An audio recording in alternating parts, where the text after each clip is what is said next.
Hello, everyone. My name is James Keenan, And my name is Phoenix Rizzuti. and welcome to Getting BABIP'd. Welcome to the show. Today, we're going to be just going over the off season and just talking about what we think the future is going to be like, especially this year and maybe the next coming years. So, Phoenix, pretty exciting off season, I'd say. Obviously, big fish, Juan Soto. Yeah, great signing for the Mets, honestly. Dude got Really puts them. paid, and no deferrals too, which is interesting. Not what I would expected after they paid Bobby Bonilla. Yeah. So, the first thing we're gonna do today is talk about each team's offseason, and we are going to grade them. So we're gonna go division by division. I'm gonna look at their moves, and we're just gonna rate them. So, I'm gonna start off in the AL East with the Blue Jays. So, the Blue Jays did a lot. Um, they really made some big moves, but some of them could be considered um, kind of overpays. So let's go over the more important contracts. So they got Max Scherzer on a 1 year deal, Anthony Santander on a 5 year deal, Jeff Hoffman on a 3 year deal. And they also got Andres They Jimenez in did a get trade with Andres Cleveland. Jimenez, and they lost Spencer Horwitz, correct? Yeah. Yes. Um, yeah, they and Nick Mitchell, who I believe is a prospect in their system, but no one too important. Yeah. So, what do you think of their offseason? I mean, it's definitely an upgrade, but it's definitely not a top tier offseason. I mean, Santander's going to be good, Jimenez is going to be good defensively, but they were under 500 last year, right? And they weren't close to the playoffs. They were last in their division. It's probably not gonna get them to a playoff spot, but it's at least good signs for an organization. Yeah, for sure. And they're trying to get the most that they can because they couldn't extend Vladdy G, and there's not been a lot of news about Bo Bichette, who, in all honesty, I hope he bounces back. I think he's a fun player, but I think this isn't the consensus, but I believe that Anthony Santander is kind of an overpay, especially for a guy who sucks on defense and really doesn't have any offense outside of hitting for home runs. And Jeff Hoffman, who had a deal with the Braves but failed his physical, so you really got to worry about that, especially after they lost Jordan Romano. Yeah, definitely. And it's interesting to see what Max Scherzer can do. So I think this is a good offseason because they did make some moves, but they definitely needed some bigger signings to really be competitive, especially in this AL East. This is a very strong AL East, so Definitely a very strong AL East. I'm thinking like a B minus for them. Yeah, yeah, because it's an upgrade, but it's not a huge upgrade. Yeah, and it's going to be tough for them to compete, but I think if Bo Bichette has a bounce back year and Vladdy G plays like he did last year, I think they could be in the running for a wild card spot and get the last out of they can from the Baby Jays. Yeah, yeah. All right, up next, Baltimore. This is a rough one. They lost Anthony Santander and they lost Corbin Burns, which that sucks. It's Yeah.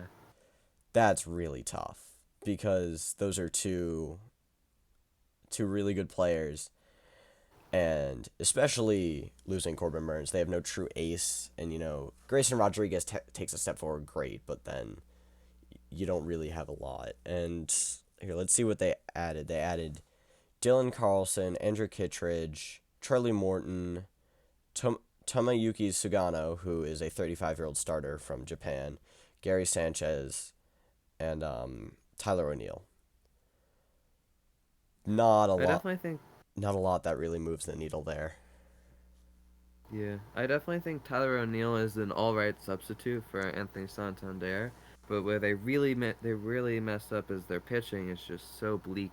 The starting rotation is just Like Morton and Sagano just definitely cannot keep up with the level that Burns had last year. No, they really just don't move the needle. And maybe even if Sugano has a good year, he's 35 and doesn't have the best stuff.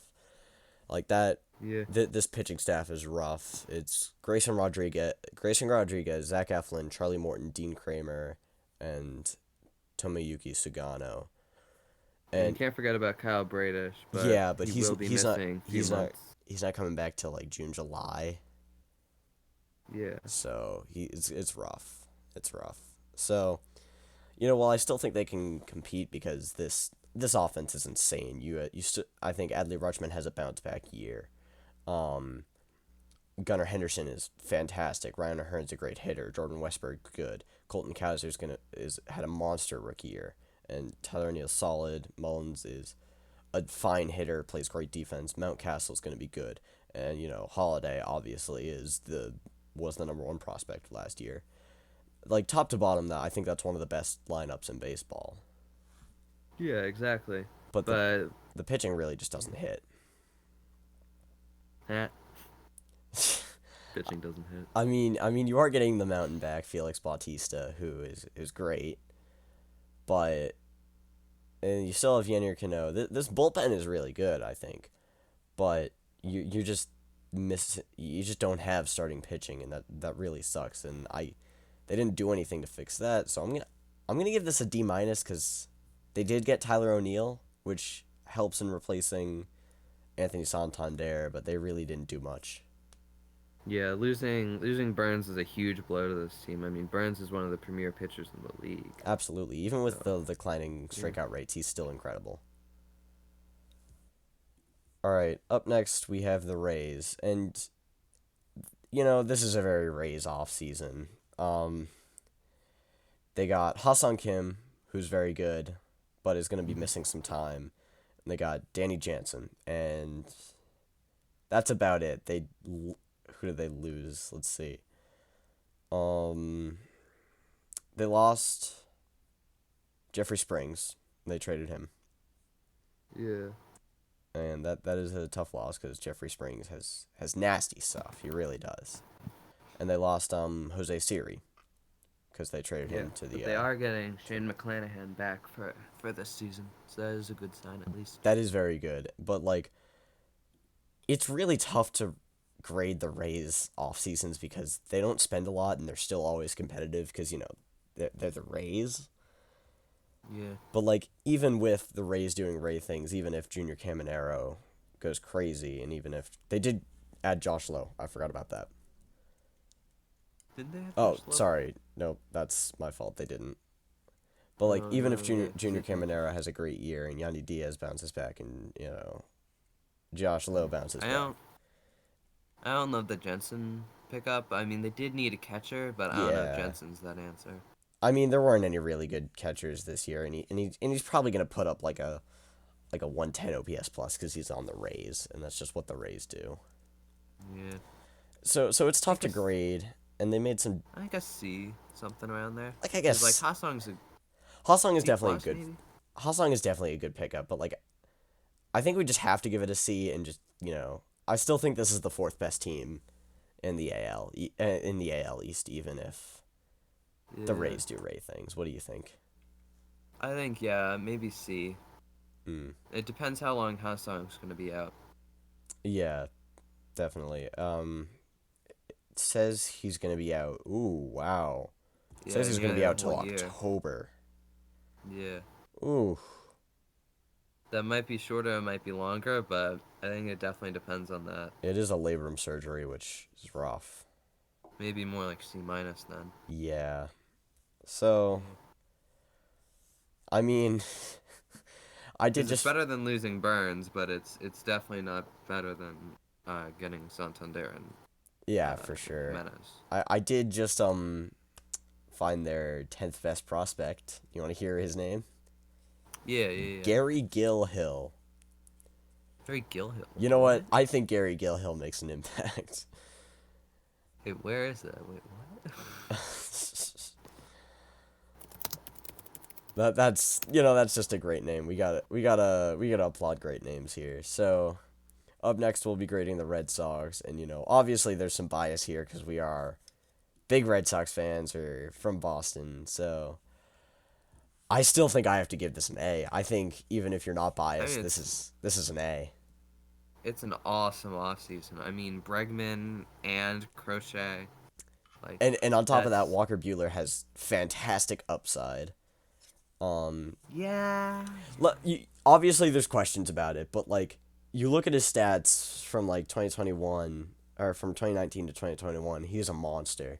So there's still that Yeah. upside there.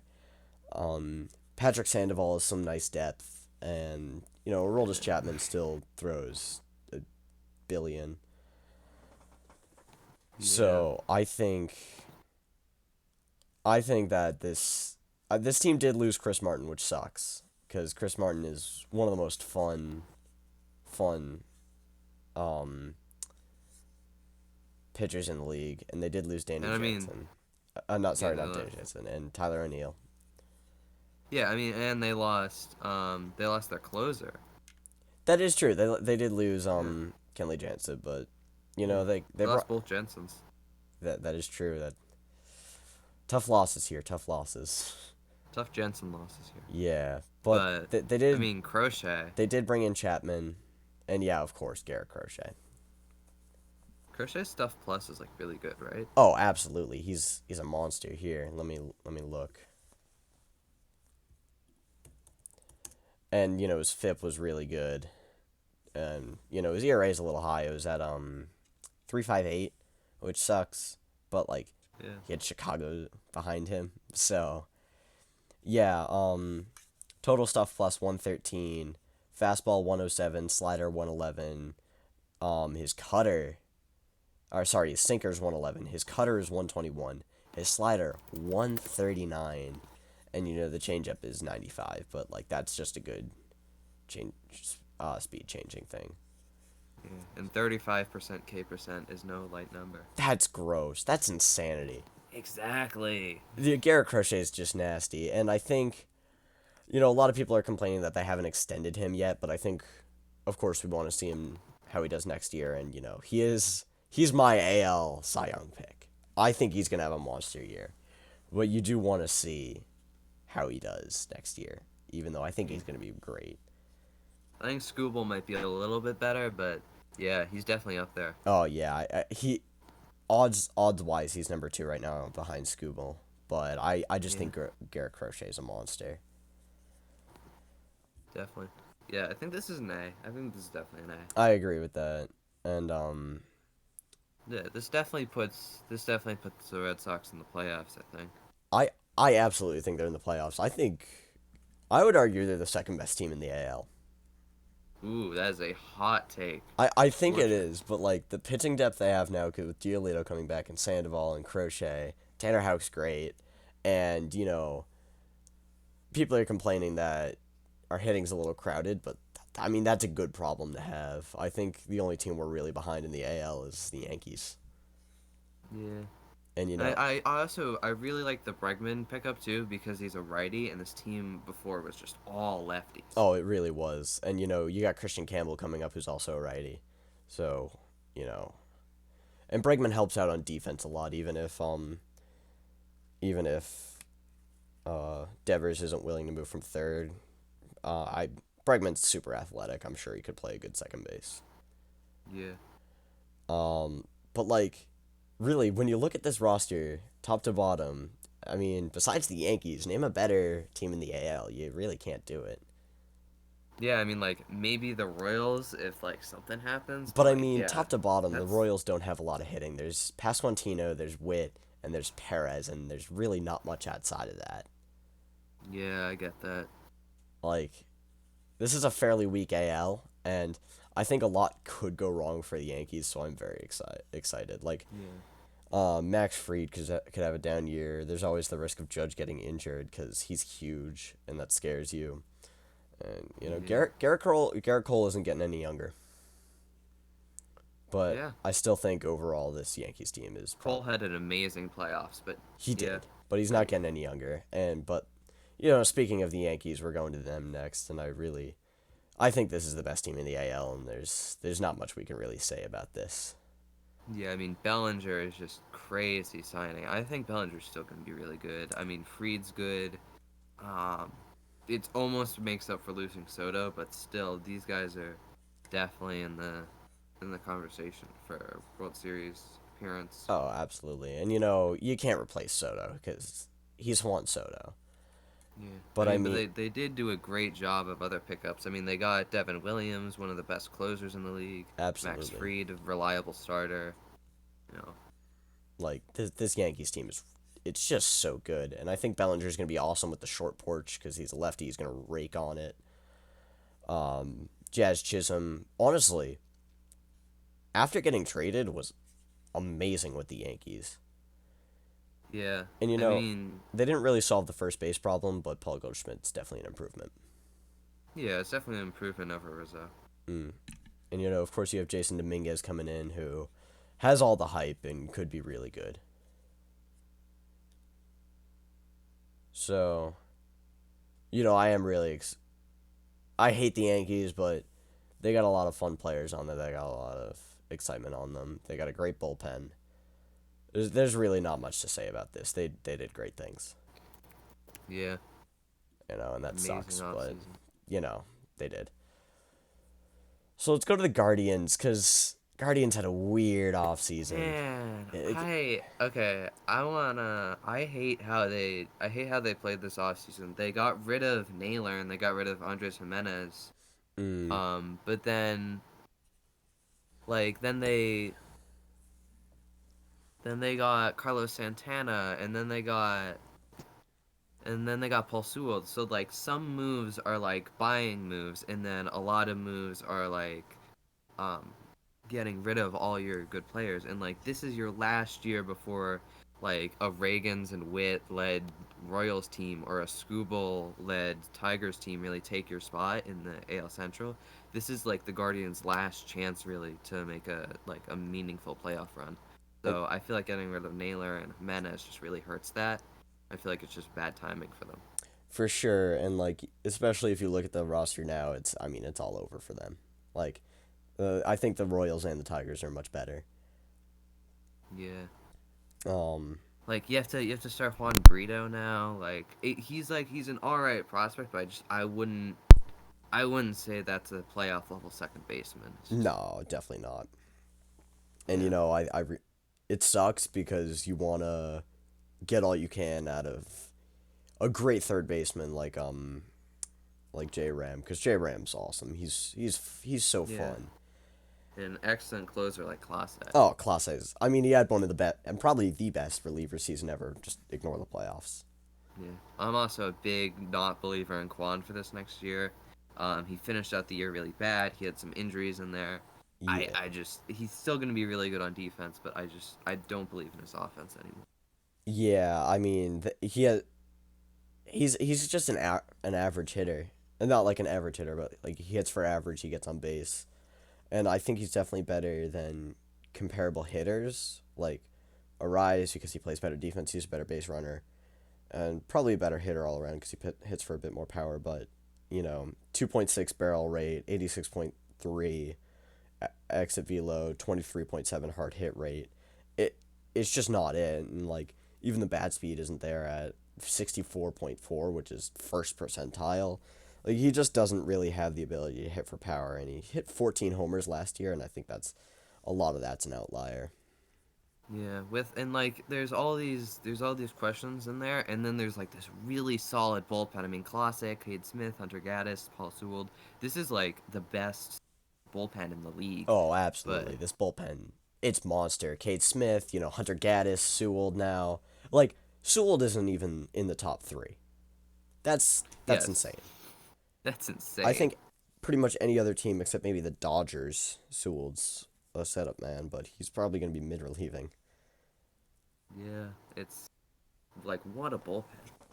Yeah. And they have Jacob Eunice. Oh my god. I mean, this bullpen's just stupid good. Like, Class A throws 100 with cut. That's just unfair. And, Yeah, and they're getting Bieber back kind of soon as well. So yeah. it's just like everything lines up for them if they just keep Naylor and they keep Jimenez, and then they Absolutely. got rid of him. And And I still think this team is going to be competitive because it's going to be a really tight race in the AL Central. I'm definitely going to be paying attention to that. It's going to be fun. yeah, I think the Tigers and the Royals are gonna pull away here, I and agree with that. the Guardians are just gonna be stuck with like the Twins fighting for the 6th seed. And speaking of the Royals, let's talk about them next. You didn't even give them a grade. Come on. Oh, yeah, D plus, D, D plus, D, low D, maybe D minus. maybe D, because I feel like Uh, they did bring Bieber back. They did add Sewell. yeah, that's like kind of the bare minimum. And I mean, losing Naylor and Losing losing Naylor, and I mean, Jimenez. I feel like Jimenez we're painting as more of a loss than it is because he sucks on offense. Yeah, but his defense is so good, man. Yeah, but you do have the prospect coming up, but Yeah, I think a D is fair. yeah, yeah, sure, yeah. So yeah, let's talk about the Royals next. So let's see who they added. They added Carlos Estevez to an already good, an already very good bullpen. They brought Michael Lorenzen back. They brought Michael Walker back, and they also got I believe Urseg. I believe. They had They Ursek already last had year. They Urseg, got yes. Jonathan India. They got Jonathan Yes. India from Cincinnati in that trade with Um, like Hunter Renfroe, I think. No, they no, still have Hunter Renfroe. they Who got did they rid of give up to get Brady India? Singer. Bree Singer, that's what Yeah, it to was. the Yeah. Reds. Bree Singer. I think this is a pretty good offseason. Yeah. I mean, like they didn't do anything negative, and they didn't really lose anyone. They just kind of added some bits and pieces around the ends, and they're just like relying on Riggins and Witt to like keep being those like elite pieces, and they're Yeah. hoping Lugo can replicate last year. I don't think he's gonna replicate last year, but I think he's gonna be solid. Probably Yeah. probably put around like a one between 100 and 110 OPS plus. Yeah. I think we could see the same thing for Waka and Lorenzen. Chris Bubich isn't great, but nah. Yeah. I think this is a really good team still. And this bullpen's insane. Estevez, Urseg, Harvey, it's just really good. Yeah. And this offense still has Bobby Witt, and I'm a huge believer in Vinny Pasquantino. I think he's gonna be great. Salvi Perez and Jonathan India adds a pretty solid bat at either DH or second base, depending on where he plays. And I know Michael Garcia had a pretty bad year offensively, but I still do believe there is a good hitter somewhere inside of him, and if he can unlock that, I think that'll be really valuable to this team. Yeah, exactly. So, I just say this is like a B offseason. Yeah, it's 'Cause, like like, a B, B minus. They didn't grab anybody crazy, but it was a very solid offseason. Very reminiscent of last year's. Yeah. I think this is a team definitely set up to keep competing. Last year I feel like they made some big moves, but I think this year's definitely like less. They They got Lugo and they got Waka, I'm pretty sure. Yeah, they got Lugo. They really helped out their pitching last year. For sure. I feel like that was a really, really good offseason. And then this one, like, it's alright, but I don't think it's last year. And I mean, last year, yeah, they did extend Bobby Witt Jr., which is awesome. Yeah, it's huge. But I mean, it's a good offseason, very solid, especially for a team that doesn't usually spend this much. I really like where the Royals are going. Yeah. And even then, they do have Jack Caglione, who is, it was a first-round pick last year, is the number 34 overall prospect by Fangraphs. Did they have Tommy Pham to end last year? I believe so. I think they lost him, though. Yeah, that's weird. Tommy Pham's kind of whatever. Yeah, they lost Tommy Pham, and they lost whatever. Will Smith. Yeah, okay. It's Will Smith. Yeah. Who really cares? And this year, Yeah, he didn't win the World Series this year. His curse is broken. No, it was the other Will Smith. Yeah. The curse remains. Oh yeah. The other Will exactly. Smith one. Yeah. So is it gonna be the Dodgers or is it gonna be wherever Will Smith goes? yeah, and I forgot to mention this. They extended Cole Reagans on a 3-year extension. Ooh, yeah. And that's good. That's really good. That's So great.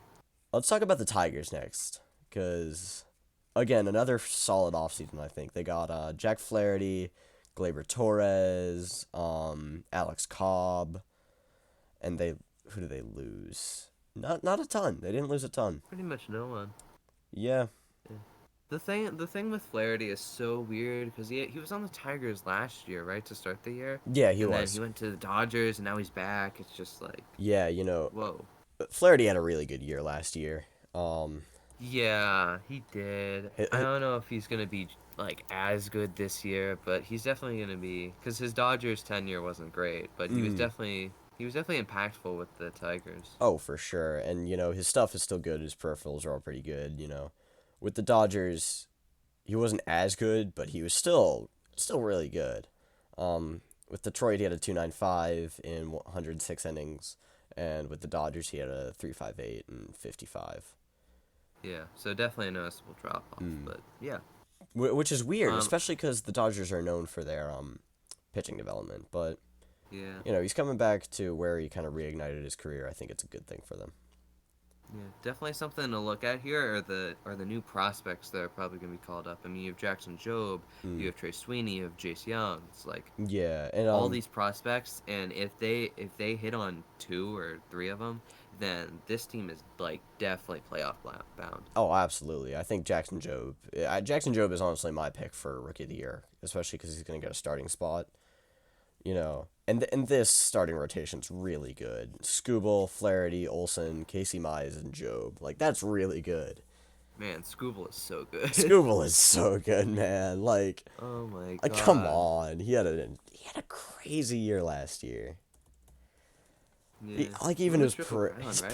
yeah, he did. He won the Triple Crown. I Oh think my god, the he's so good. the only pitcher who is better than him is Chris Sale last year, and he's younger. He's still 28. Yeah, Scooble's still 28. Scooble's just a monster, and I think Flaherty's If he gonna can be. have that health thing, because he had that injury, not last year, but the year before. Yeah, and But his yeah, injury history isn't too bad, but it still worries you because last year was his first full season. yeah. Unfortunately, you still do have Javi Baez on the books. Yeah, I mean, people aren't talking about him anymore, but he's still on the books getting paid. You can't ignore it. uh, Once that money frees up and they can sign a good free agent, they're gonna be they might be one of the best teams in the AL. Oh, Maybe absolutely. And trying to go for a World Series appearance. yeah, and I think this offense is really good. You got Riley Green, Kerry Carpenter, Kerry Bonds, Colt Keith is good, and I know Spencer Torkelson's probably going to be starting the year in AAA, but he's the first overall pick. There's still something good in him, right? I mean, there has Yeah, to be. maybe. And I you think got. this is a good B, right? I I- mean, I'm Glaber going to say it's a. definitely helps them. I'm going to say it's a B Flaherty's a plus. good pick. I'm going to say it's a B plus. Yeah, I kind of like that. Believe in Flaherty. Hope he can really Because they didn't like lose anything. replicate his They didn't work. lose Yeah, anything. yeah, they didn't really lose anything. Yeah. Mm. Shelby Miller. Shelby Miller. And then so we got the Twins up next, who very very much of getting rid of salary here and didn't really move the needle a lot. And I think Yeah.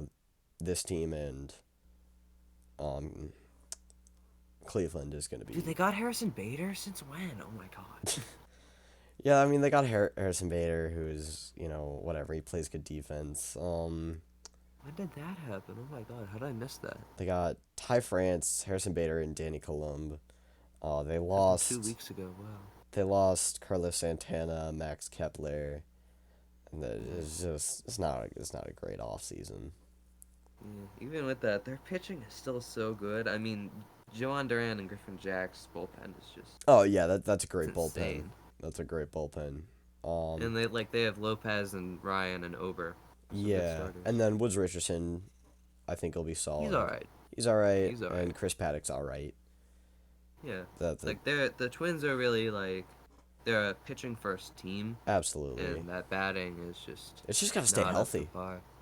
It's Yeah, they just gotta gotta stay stay healthy. I healthy. mean, You just yeah, need Buxton got Buxton. injured, Correa got injured, Royce Lewis is injured all the time. It's Yeah, just like I think gotta stay healthy. I think if they stay healthy, this is a great team. I think, Yeah.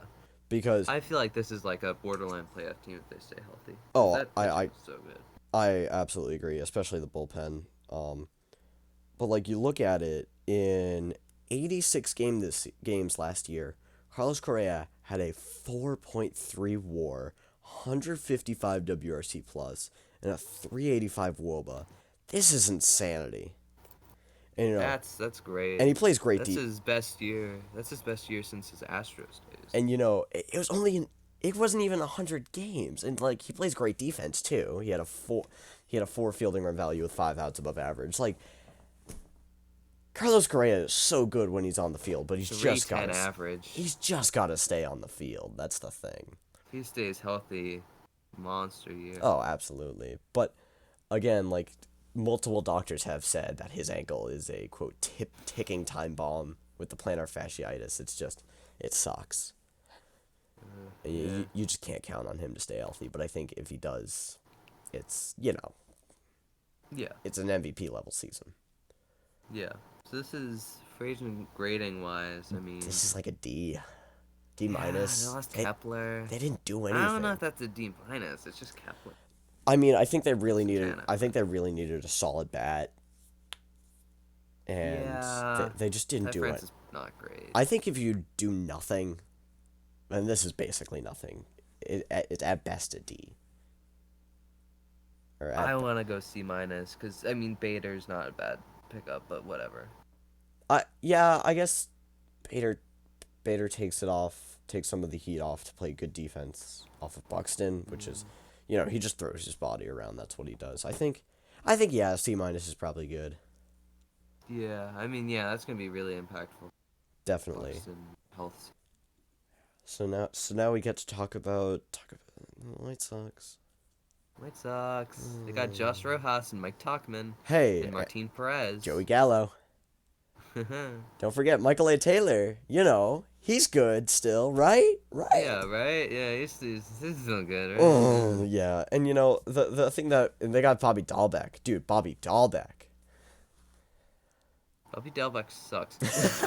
As Red Sox fans, we know.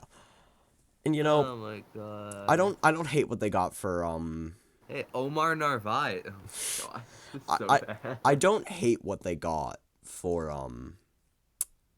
Crochet. Yeah, I think they Kyle, got like Cam Boozer and Kyle Teal. I mean, that's not a bad package, but yeah, that's pretty good. And they got Braden Montgomery, who's man, another. this team is so bad. I mean, obviously, and I think the major league moves that they did make aren't good enough to flip at the deadline for stuff. So, this is just a rough team. But I think Kyle Teal, he's great.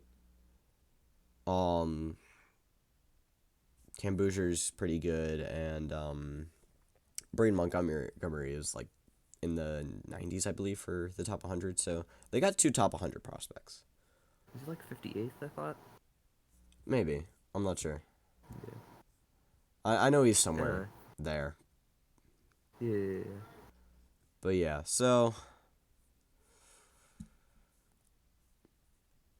I'll give it a C because they did get the prospects. Like, we're all talking about major league moves, but they did get really good prospects for Crochet. Yeah, it was smart. So Prospect move. I think that Garrett Crochet was a really good deal for both sides. So I guess I'm gonna say like C because they did get good prospects, but like nothing major at the major league level. But they weren't gonna do anything at the major league level. Yeah. Yeah. So we got the Angels next, who weird. Didn't they get Kikuchi? They got Kikuchi. They got Soler. This is just Kyle they got Hendricks. Kenley Jansen. Darno. That's what it was. Darner's good behind O'Hoppe, but it's just a very, very strange off season.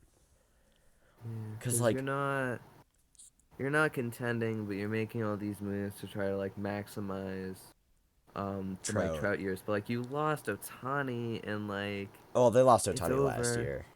But yeah, it's they lost definitely Ohtani last year. it's Like, definitely over after for the them. season. But I mean, they didn't lose a lot. I mean, they lost Patrick Sandoval.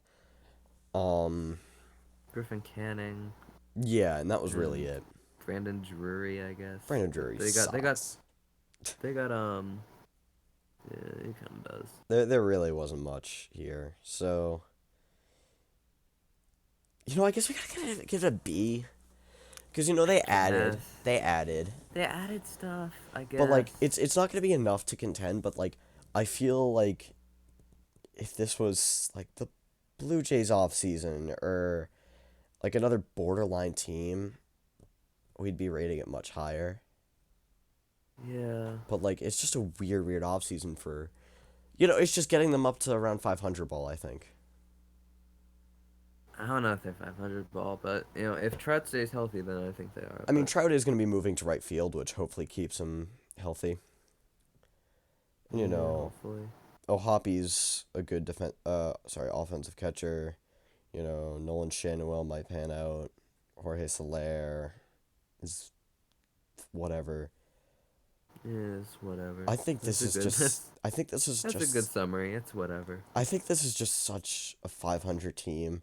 They made some decent moves, so I'm gonna give it a C plus. I think it's fair. Yeah. Yeah. Yeah. C So plus. next up is the Astros, the Houston Astros. I don't like this offseason. They lost Tucker, man. They're still a really good team, and I think if you just don't trade Tucker, they did get Christian Walker, they did get Brandon Rogers on a minor league deal, I will say, but Brandon They Rogers should have just still some upside. they should have just paid Tucker, man. He's so good, Don't and you don't if even he's have to pay him. You still have one more year of him. yeah, but eventually you're gonna have to pay him. But you need to prioritize that instead of getting Isaac Paredes and Christian Walker, Yeah, whatever. well, it really just was a strange year because they were trying to get rid of some salary stuff and not having to pay Yeah. people. But they lost Verlander, they lost Jason Hayward, they lost Kikuchi, they lost Hector Neris, they lost Bregman, they lost Kyle Tucker, they lost Ryan Presley. Like, Yeah, I like the Paredes slide in after Bregman left, yeah, but no, for sure, I like Paredes, but man, trading him for Wesneski, Cam Smith, and Kyle Tucker is just not it. yeah, You know, and yeah, this is still a good team. There's Jose Altuve who's still good. There's Paredes who's gonna use the Crawford boxes. There's Jordan Alvarez who is top two, top he's three hitter in such the a good game. hitter. He's such a good hitter, man. Christian Walker is very solid. Yainer Diaz is good defensively. Jeremy Pena is fine. Jordan had a 567 slugging last. Yeah, I mean Jordan Alvarez is just probably Oh my one of the lord. best pitcher. Sorry, not pitchers. Jesus Christ, That one of the best hitters, if not the best hitter in the league. Just all around, he does everything he's well. He so good. walks. He doesn't strike out. He hits for power. But I mean, this outfield is the worst outfield in the league. Yeah, that outfield is not Chas McCormick, Ben right. Gamel, and Jake Myers. Jesus Yeah, Christ. they really needed Tucker. That's the They problem. really They did. just This traded him. this outfield is awful without Tucker, and you know, they don't have a major league outfield. Chas McCormick, not a major league player. Ben Gamel, not a major league player. Jake Myers, not a major league player. I And think Jake Myers might have some potential, but okay. maybe, but still, the Fangraphs projections are way overrating them. 1.7 WAR with a 103 WRC plus for McCormick, zero point 0.4 WAR with a 104 OPS plus for Gamel, 1.9 WAR and a 97 OPS plus for Jake Myers. I just don't see that happening. I don't see the Gamble thing. I think Myers is that's not that bad, and McCormick isn't Myers that is bad. fine. McCormick is, The Ben Gamble thing, how do you even project a 104 OPS? OPS yeah. plus. I mean, Ben Gamel just isn't a major league player. You know, I don't know what his peripherals look like. I assume they're not great, especially because he hasn't Yeah. played a lot. Last time he played was 2022, and he wasn't very good. McCormick had a pretty decent 2023, if I remember correctly.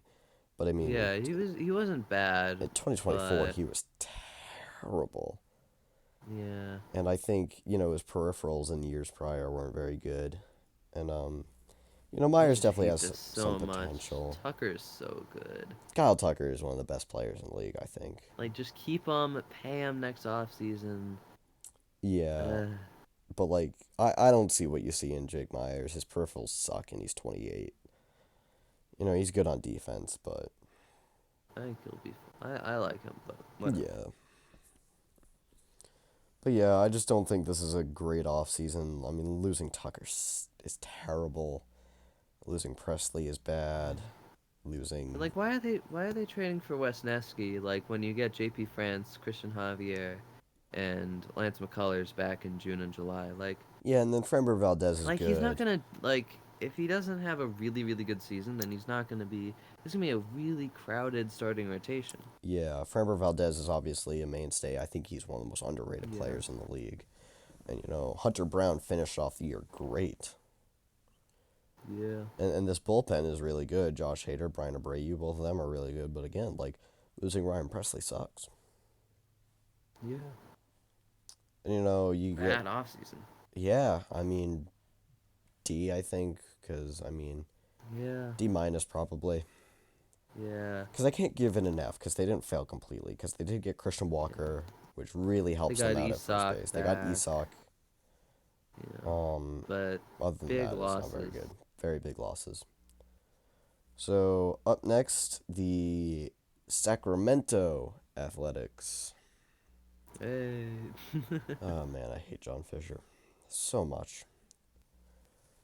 And I honestly think this is a good off season.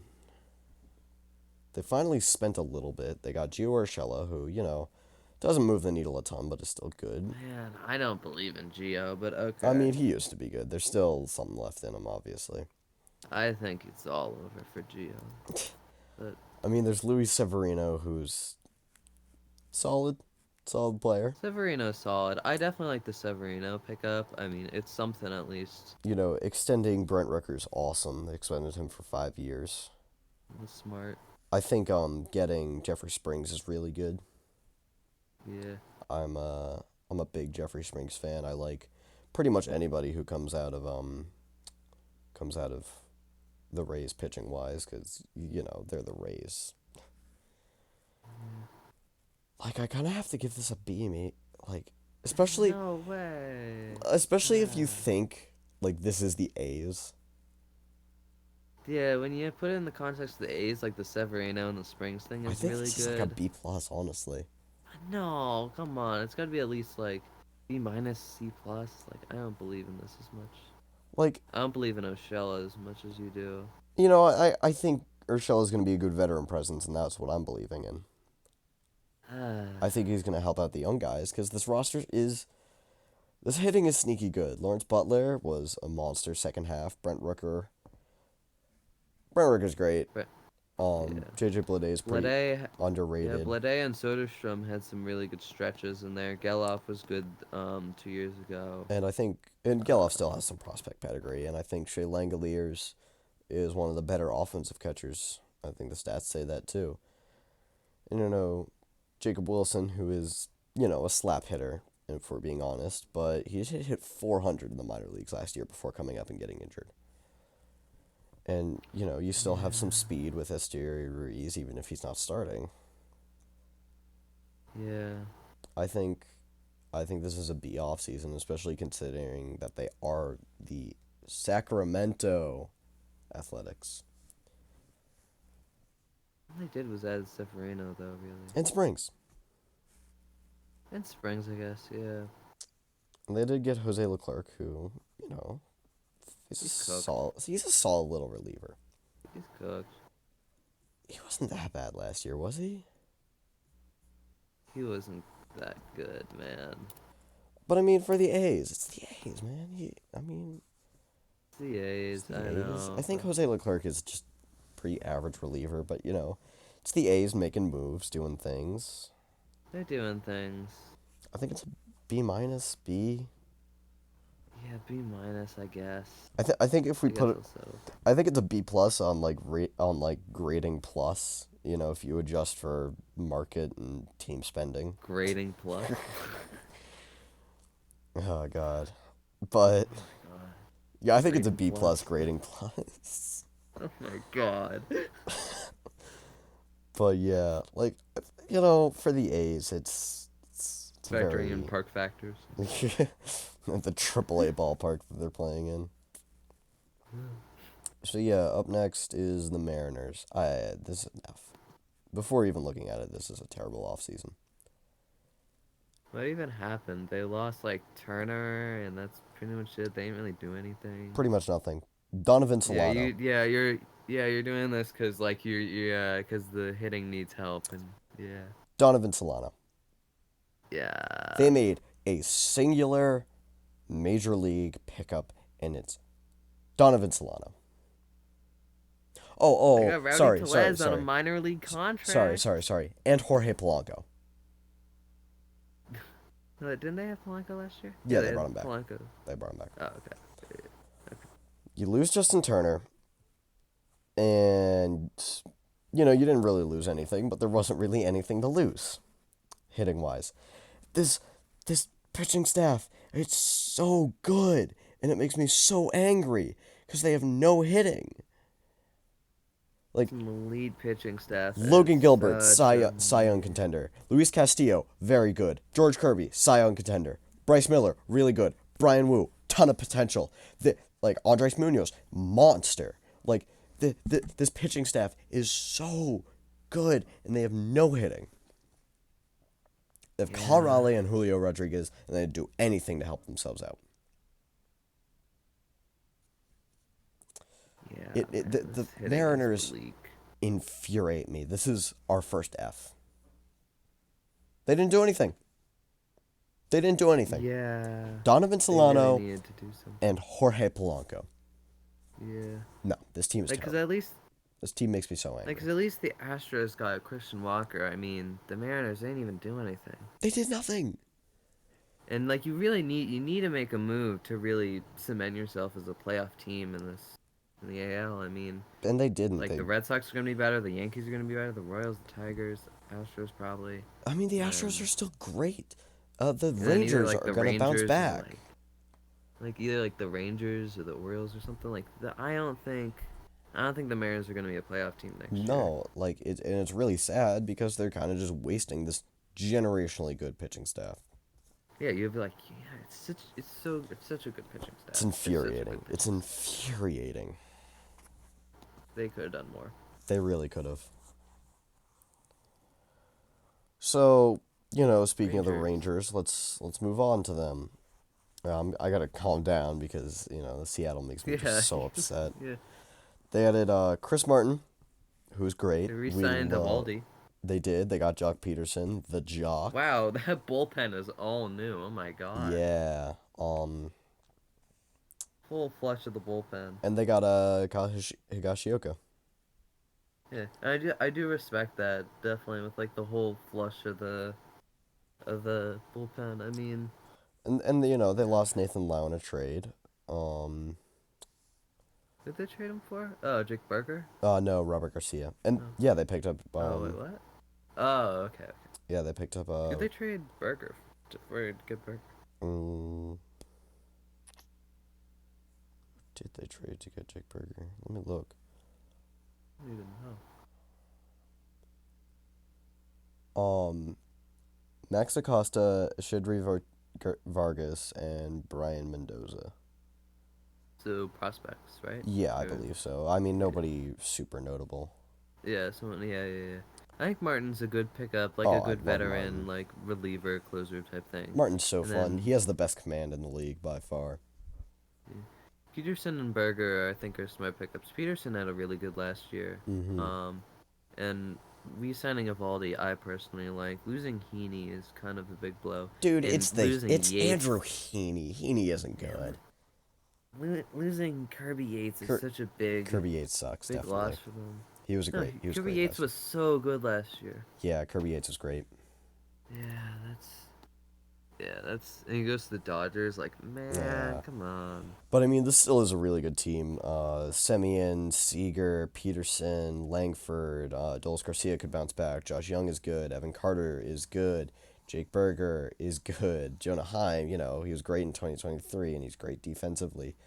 And Yeah, the hitting's good. this pitching is The pretty pitching's good. all right It, if DeGrom can stay healthy and if oh, I Tyler need a Mahle DeGrom. is any good. I need a DeGrom healthy season, please. Oh, I need it. I need it. But John Gray's solid. Yeah. Molly's fine. Bradford's whatever.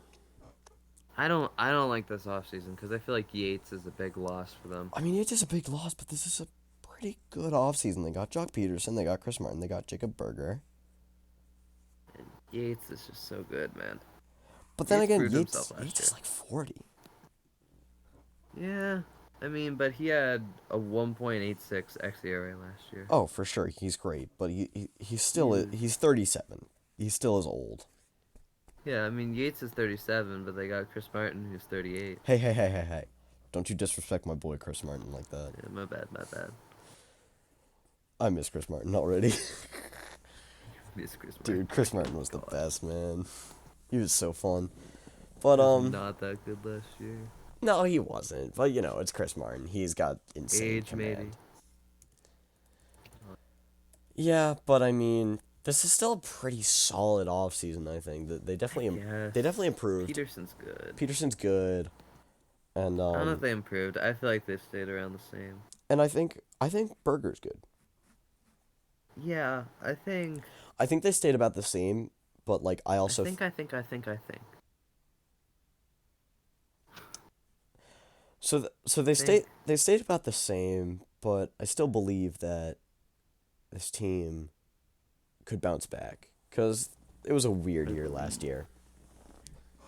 Yeah, definitely a weird down year. I mean, Seager needs to stay healthy. I think if Seager stays healthy and if Simeon continues to be really good, then they have a chance at the playoffs, I think. And Langford's probably going to take a step forward. Carter's probably going to Yeah. take a step forward. They have such good prospect pedigree. Carter sucks. Yeah. You hate on Carter because of fantasy baseball, but in all fairness, he's still got prospect pedigree, and he's still only 22. He had such a good playoffs.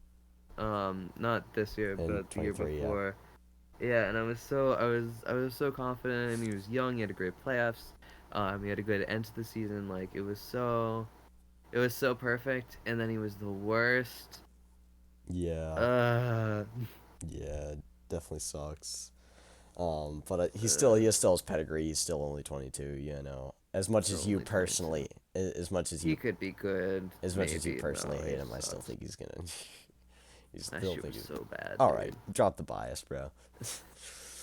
All right, let's move. NL? Yeah, moving on to the NL. Let's start with the Braves.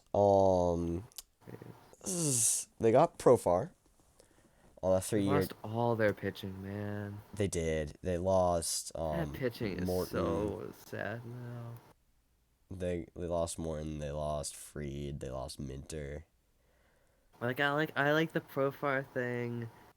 And they did lose. But Darno, man, too. this pitching is so gutted. It really is, but I still think, it is the Braves. They're known for great pitching development. Schwellenbach was great last year. Lopez was great last year. Chris Sale If Lopez back. gets good still, and if Sale can keep healthy, and if Strider can keep healthy, and if Acuna can keep healthy. I think Strider Oh can my definitely God. I think Strider's And if definitely going to be healthy. Murphy has a bounce back, then Yeah. they're probably a playoff team regardless. I still think this is one of the best teams in the league. They had a weird year last year, but they had so many injuries. Michael Harris was injured for so long. Austin Riley was injured, and he kind of had a down year. Yeah, Harris had a crazy good playoffs. Yeah, I mean, Olsen had a down year. Yeah, Olsen and Riley had big down years. There's so much bounce back potential in this team. And,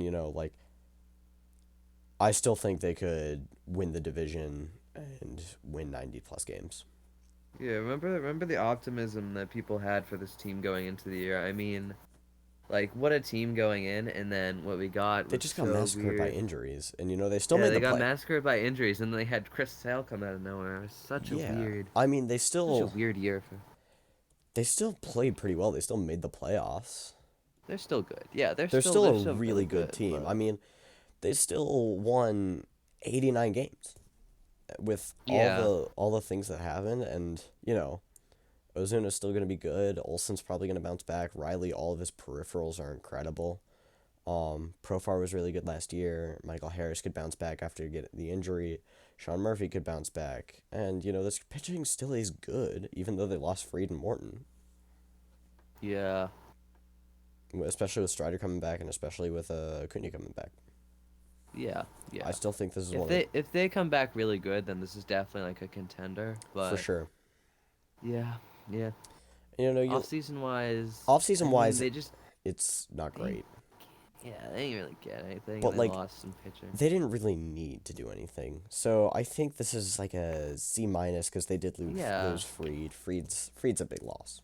Fried's gonna be good, and Martin. And they lost Darnell, which both are losses. But they dumped some salary with Jorge Soler. And Jorge Soler wasn't that good to begin with. I'll say it. So I still think this is a great team, but like as an off season, it's a C-. But this is still going to be one of the best teams in the league this year, I think. Yeah, they've got to be. Yeah, I mean, you can't just keep predicting bad seasons you can't predict a bad season from this team. Now we move on to our second F, the Marlins. Would you like to talk about the Marlins a bit?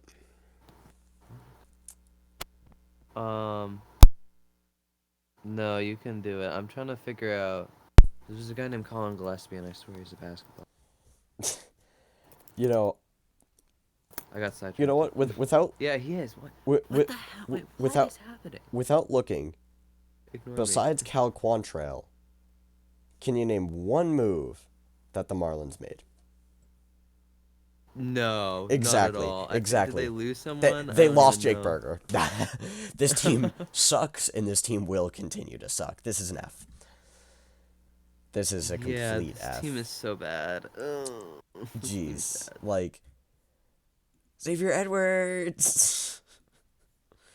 Who's Dane Myers? Who's Griffin Conine? Like, what are these players? There's no one here that really matters.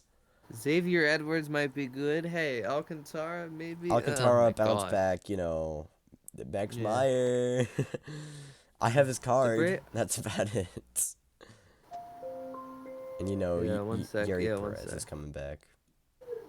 Yeah. And there's just a lot of weird stuff with this team, and I'm really down on them. I mean, they lost 100 games last year. Yeah, I'll be right back. But keep talking about the Marlins or whatever. Yeah, so I'm gonna talk about the Mets next. So the Mets, they did the thing. They got Soto. We all know this. They got Juan Soto. They got one of the best players in the league. He's only 20. He's going into his 26-year-old season. This is Juan Soto we're talking about. Obviously, that's a fantastic move. And outside of that, they still had a really, really solid offseason. Nothing too crazy outside of Soto, but really solid. They got AJ Minter, who's a solid reliever. They got they brought back Pete Alonso, who's really good. They brought back Jesse Winker, who was really good last year. They brought back Sean Manaea, who was really, really good last year for them. They did so many good things, and you lose JD Martinez, but he sucked in the second half. You lose Severino, you lose Bader, but you get Soto. I mean, you get Soto. I mean, that's just such a big. It has to be an A. This is an A+. Maybe A+. I mean, it's such. They got Soto. They brought back Pete. Clay Holmes at reliever is so at starter. Is so real. It's so weird. It's so weird, but I think he'll be fine. I think he'll work out. Yeah, I agree. How about and they got Jose Siri too. Who I think is a good. They're benching Starling Marte for Jose Siri. What? Dude, Starling Marte is cooked, and also Starling Marte can't play defense. Yeah. Jose Siri's a really good defensive center fielder, and I think he's a great replacement for Harrison Bader, because I think Jose Siri has more hitting potential, and he's probably an equally, maybe even better fielder. This is an A plus. Like, there's not much I can say. They got Juan Soto. They brought back Pete. They brought back Malaya. They brought back Winker. I can't speak apparently. Yeah, apparently. This is just a really good team. There's Yeah, not very good much. offseason, very good team. Yeah, I mean, A plus offseason. You get Soto. It's hard to knock you down from an A plus. And for I was reading an article from MLB per projected WAR, they brought in the most projected WAR this offseason. Fun That fact. makes sense. They Makes brought they sense. did a lot of moves and a lot of pretty good moves. Mm-hmm. Mm-hmm. So, can you talk about the Nationals real quick? I have to go and get something. I will be right back. Okay, I guess I'll talk about the Nationals now. So they traded for Nathaniel Lowe, which is definitely Low. Um, but definitely a quality move for first base. But I will say this team does not look like it's going really anywhere. Um, they re-signed someone? I don't even know.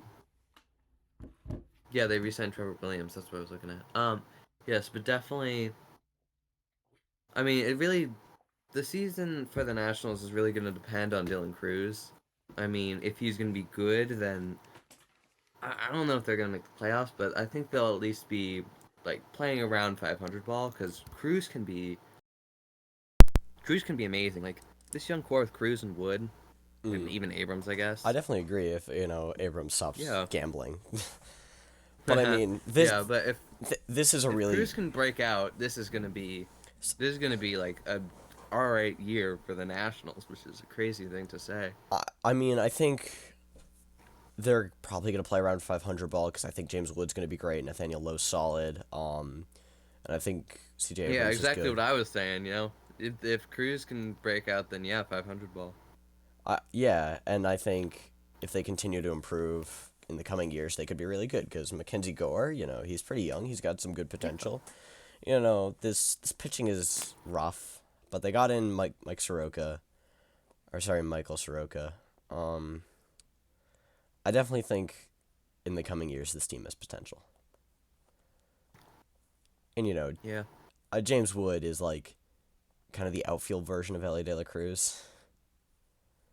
Like Yeah. Yeah, tall I see guy, that. really Yeah. fast, really athletic, strikes out a little too much, but great at Mm. defense, hits the ball so hard. And I feel like he's not talked about enough. Everyone's like, Dylan Cruz, Dylan Cruz, Dylan Cruz. And, I understand it because Dylan Cruz is awesome.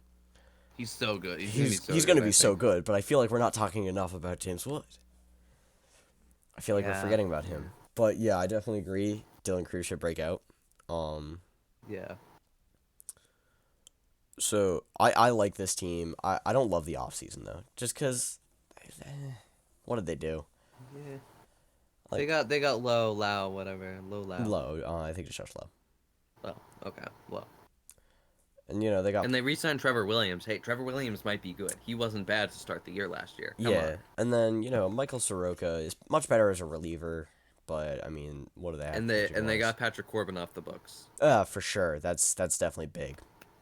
That's commendable right there. Yes. Always got to get Patrick Corbin off the Oh, they books. lost Kyle Finnegan. I didn't even notice. Yeah, they lost Kyle Yeah, Cal Finnegan. That's Finnegan's a gonna big be loss, but I feel like that's not that necessary for bullpen this is team. so bad. I just realized. It Oh, is, but I mean, looking at it again, I think they're going to be whatever this year, but 2 years, 3 years, this team's going to be great. yeah. Give some years. Cruz is going to break out. Cruz is gonna Wood is Cruz going gonna to break find out. himself. CJ Abrams might quit gambling. Eh, We can hope. we can hope. But, probably C minus off season. Yeah, But I'm really excited for the coming years for this national team. yeah. We're going to Um, the Phillies now. the Phillies. I really like the Jesus Luzardo I agree. pickup because That's it gives them a fifth. It gives them a fifth starter because I mean Spencer this Turnbull was just not that fifth starter for them. this Phillies team is really good. Zach Wheeler, Christopher Sanchez, Aaron Nola, Ranger Suarez, and Jesus Luzardo. That's a great rotation. Um, and this offense is really good. Trey Turner's really good. Harper's good. Bohm was really good last year. Schwarber hits. And they got Max Kepler. Um, I think this is just a really good team all around. Yeah. And this offseason, I think getting Jordan Romano definitely helps with replacing Jeff Hoffman. Yeah, definitely. Max Kepler adds some really good outfield depth, which I think they needed. Yeah. And I definitely also think it's very like just going from the Nationals right into the Phillies.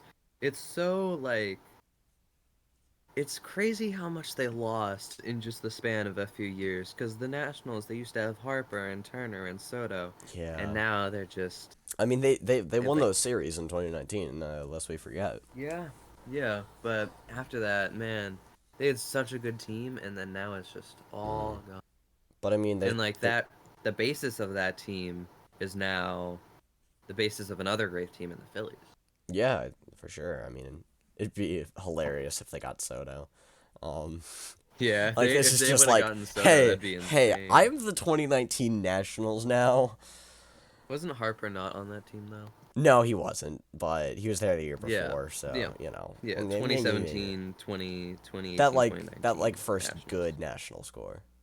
Yeah, the good Nationals. And I still think the Nationals are building a really good core now. So, I mean, they didn't lose a ton. Estevez and Hoffman suck, but Estevez, his peripherals weren't fantastic, and Hoffman has the injury troubles. They brought in Romano, who's really good, I think. Yeah, He had a, correction. Losing Estevez and Hoffman sucks, not Estevez and Hoffman. oh yes, yes. Yeah, yeah, yeah. But Yeah, like clarification. bringing in Luzardo is great. And bringing in Romano is great. So I think I'm gonna say this is like an A minus, Mm-hmm. especially considering where this team is at and what they should have done. I think this is Yeah. I think this is exactly what they should have done. This is a great offseason for them. Yeah, Jesus is just so good. I think that's gonna be like, along with the Mariners and the Dodgers, that's gonna be a top three pitching starting rotation. Absolutely, I agree. And I think we're gonna hit our third F here. The Milwaukee Mm. Brewers. This What team they did even do? nothing. Mm. Nothing. Oh, and they lost Willie Adames. Mm-hmm. Ooh. Yep. And Devin Williams. And Nestor Cortez sucks. Yeah. No, that's Colin Rea, who is good in like some parts. Exactly. This team is not good. Yeah. I mean, they're probably gonna win the. They're really just betting on Churio and they're betting on Churio and Frelick doing really good, and then having Yelich have not injury, which is just impossible. Exactly. He has that back problem. That's So just gonna keep coming back. I think Churio's gonna be good. I think Freelick isn't good offensively. And this is still a they're team that. starting Aaron Ashby. I want to know who that is. Aaron Ashby. Yeah, this team is not good. And Oh, he wasn't bad last year. He has like a 2.86 ERA and yeah, and they are getting 28 innings. they are That's getting not bad. they are getting Woodruff back at some point Yeah. probably, but that shoulder injury is really gonna haunt him for I think the rest of this year. Yeah. Or I think for the I rest of will his career. say, this is completely off topic, but when we were looking at the Braves, there was, they sent, a pitcher named Collar Gillespie. They designated him for assignment, and I noticed that name, Yeah. because it's, the basketball player, Huh. huh, for the Suns, I think still, right? Yeah, Suns. Huh. He was with Interesting. Denver last year. Very interesting. Yeah, so it's interesting. So I was looking here. I was like, Colin Gillespie, that's a basketball player.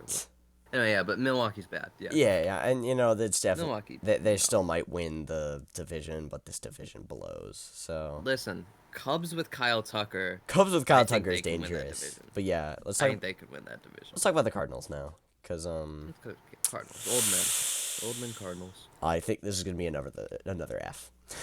Ooh, Mason Wentz is still young. They Dude, lost. they did nothing. They They did lost. nothing. They lost Goldschmidt and they lost Kittredge. That's about it. They got. Did they sign anyone? They signed Yehel Pozo. They got And they did they do any re-signings? four. Palante, let's go. Palante. Palante's gonna be so good. I Just mean, trust me. arbitration. This team sucks. This is an F. And this team sucks. I mean, Yeah, I there's mean They re-signed Lars Nootbaar and like Brendan No, I mean Donovan. They did some re-signing. that's arbitration. That's not even like them re-signing anybody. They weren't in free agency. That's arbitration. Yeah. There were no other teams to compete with. They kind of had to bring him back. Yeah, but like they could have also just like let them go. Yeah, I mean you could Technically. have non-tendered them, but like they're not gonna do that. We are F not plus. applauding them for arbitration. F plus. F. You know what? Cause this team sucks. F. I'm dropping them down from the F plus. This team sucks. Ah. This is a shitty offseason. This is an F. So yeah, Cardinals suck. They lost Cubs. Lance Lynn and Kyle Gibson. Kyle Gibson was good last year, like Yeah, he sneaky. was. Let's talk about the Cubs, which I like. Justin Oh, Turner. Cubs. Let's I think this not. is an A. I think this is an A, but they got Justin Turner, who's always solid. They got oh wait, Kyle friggin' Tucker. They got Kyle Tucker, a top 10 player in the league, for Your mic's cool. pretty much nothing. They got Kyle Tucker. I think I made my point. Yeah, I think you made your point. Yeah, I think this is an A, A plus maybe. Yeah, I'm gonna I say. mean, they I'm gonna they say. didn't lose I'm anything, gonna say it's an A. They didn't lose and a lot, they got Presley, and they got Presley, and they got Presley. Yeah. Yeah. and Matthew Boyd was good in parts of last year. Absolutely, and Justin Turner, he's old, but he's solid. Yeah, platoon him with Michael Bush. It's not that bad. For sure. Yeah. Yeah, good off season. Hey, for sure. Good offseason. A. I'm gonna say A. A-ish. Just A. I mean, it puts them in the playoffs. I feel like that's an A Oh, plus. absolutely. I An mean, off season that moves you into from not in the playoffs to into the playoffs is, I think that's an A plus. yeah. Yeah, I hear that. Yeah, A plus. Yeah. So Pittsburgh. What to do with you, Pittsburgh? Pittsburgh. You They know, got you know what really Tommy Pham. you know what really bothers me about And Pittsburgh is they keep getting number 1 overall, uber talented pitchers. They did it with Garrett Cole. They did it with Paul Skeens. And I know he didn't go 1-1, but uber talented pitchers we can include. Why am I blanking on his name? Oh my God. Tyler Glasnow. Glasnow. So, and they just keep doing this. They get super talented pitchers, and just building nothing around them. So let's look at what they did this year. They got Andrew Heaney. Tommy Pham. Well, you And know what? Andrew Heaney. I'm just gonna say some names, and I want you to tell me if they move the needle. Andrew Heaney, Nah, not really. Tommy Pham, Nah, Adam Frazier, no, Tim Miza, no, Caleb Ferguson. no. Yeah, no, this team sucks. Colin Holderman's gonna be good though. Ah ha ha ha. Let's see who they lost. Brian De La Cruz, Connor Joe, and I know those aren't the best names, but still. And Michael A. Taylor. He's still good, right? Yeah, yeah. Um, and they didn't do anything to extend Paul Skeens. There was no news about that. And I think this team, pitching wise, has so much talent. Oh my God. Paul Skeens, Mitch Keller, and Jared Jones. And Heaney. Heaney's good. Heaney's not good. Heaney is Heaney's cooked. good. Heaney is cooked. They have a good bill. They have a good bullpen. They have like Bednar, who might be good next Bednar's year, and cooked. Holderman. I mean, Bednar was pitching injured a little bit. Yeah, he was, but I mean, So I feel like you're way too high on Colin Holderman. he's gonna be good. Trust. And maybe at basketball. And they did get Basketball's bad. Spencer Horwitz. That's not No, anything no, good. You're too no. high on Spencer Horwitz. That's what you are. I think he's funny. I don't know why. I think Colin Holderman's. But Tommy Pham sucks. Brian Reynolds is fine. I think O'Neal Cruz is gonna have a good year. Um, Especially after I moving. don't. I think he was good offensively last year. He has so much talent, and I think moving to center field is really gonna help out his defense. Yeah, I guess. But like he But hits the ball so hard, and he was a solid hitter last year, I believe. Uh, he wasn't that great, but he was serviceable definitely. and he just has so much talent. He's only 26, OPS plus of 113, and he's really fast. He's a big guy, and I think he's It's the strikeouts it's the that strikeouts that are really worry gonna me. hurt him. But I think his defense is gonna vastly improve, and that's gonna really boost up his WAR because he still had 2.5 WAR last year, which is pretty good. That's definitely an Yeah, above average season, and that was playing pretty bad defense all around at shortstop. yeah, And I really think he's gonna improve this year. But overall, this Pirates team is just it's not good. It's not good. yeah. Not a playoff team, You know, definitely. you brought back McCutcheon, but you know he's old. He's still fine, but he's old. Definitely not a playoff Yeah. team. And it's just wasting talents like Paul Skeens and Jared Jones and Rich Keller. Something in the D's. Yeah, yeah. D range, D minus, D plus, I want to say something like that. D minus. I mean, Yeah. honestly, what did they do? How is this a D? Heaney, Heaney's not good. Heaney'll be fine. Heaney, let me look at the stats on Heaney. Let me look at his peripherals. Oh my god. He'll be fine. He has a good walk rate. I mean, I guess he was good in 2022. Yeah. I don't like Heaney. I He'll throw a bunch of innings and they won't be that bad. I don't even know if he's gonna throw a bunch of innings. Honestly. I mean, he threw 160 last year and 147 the year before. Yeah, I mean So he's kind of just an innings muncher at this point. And that's it's not a not bad that quality. bad. I'm gonna say it's like D minus F plus. Yeah, I'd say D minus. Yeah, I'll give it an F plus for me. So the Reds, they got They didn't do Brady anything. They just Singer. traded. They got Brady Yeah, they Singer, got who Brady Singer for Jonathan India, which I like, think that's a decent trade for both eh, sides. I guess, yeah. But like, do they really need that much more pitching? Because you have Hunter Green, you have Andrew Abbott, you have Nick Martinez, you have Nick Lodolo, and you have Graham Ashcraft, and then you have to move Ashcraft to reliever now. I mean, most of those Uh, players have some question marks because Andrew Abbott wasn't that good last year. Nick Lodolo is weird. He's weird. Um, She's gonna say that about Nick Lodolo, man. You can't be hating on Nick.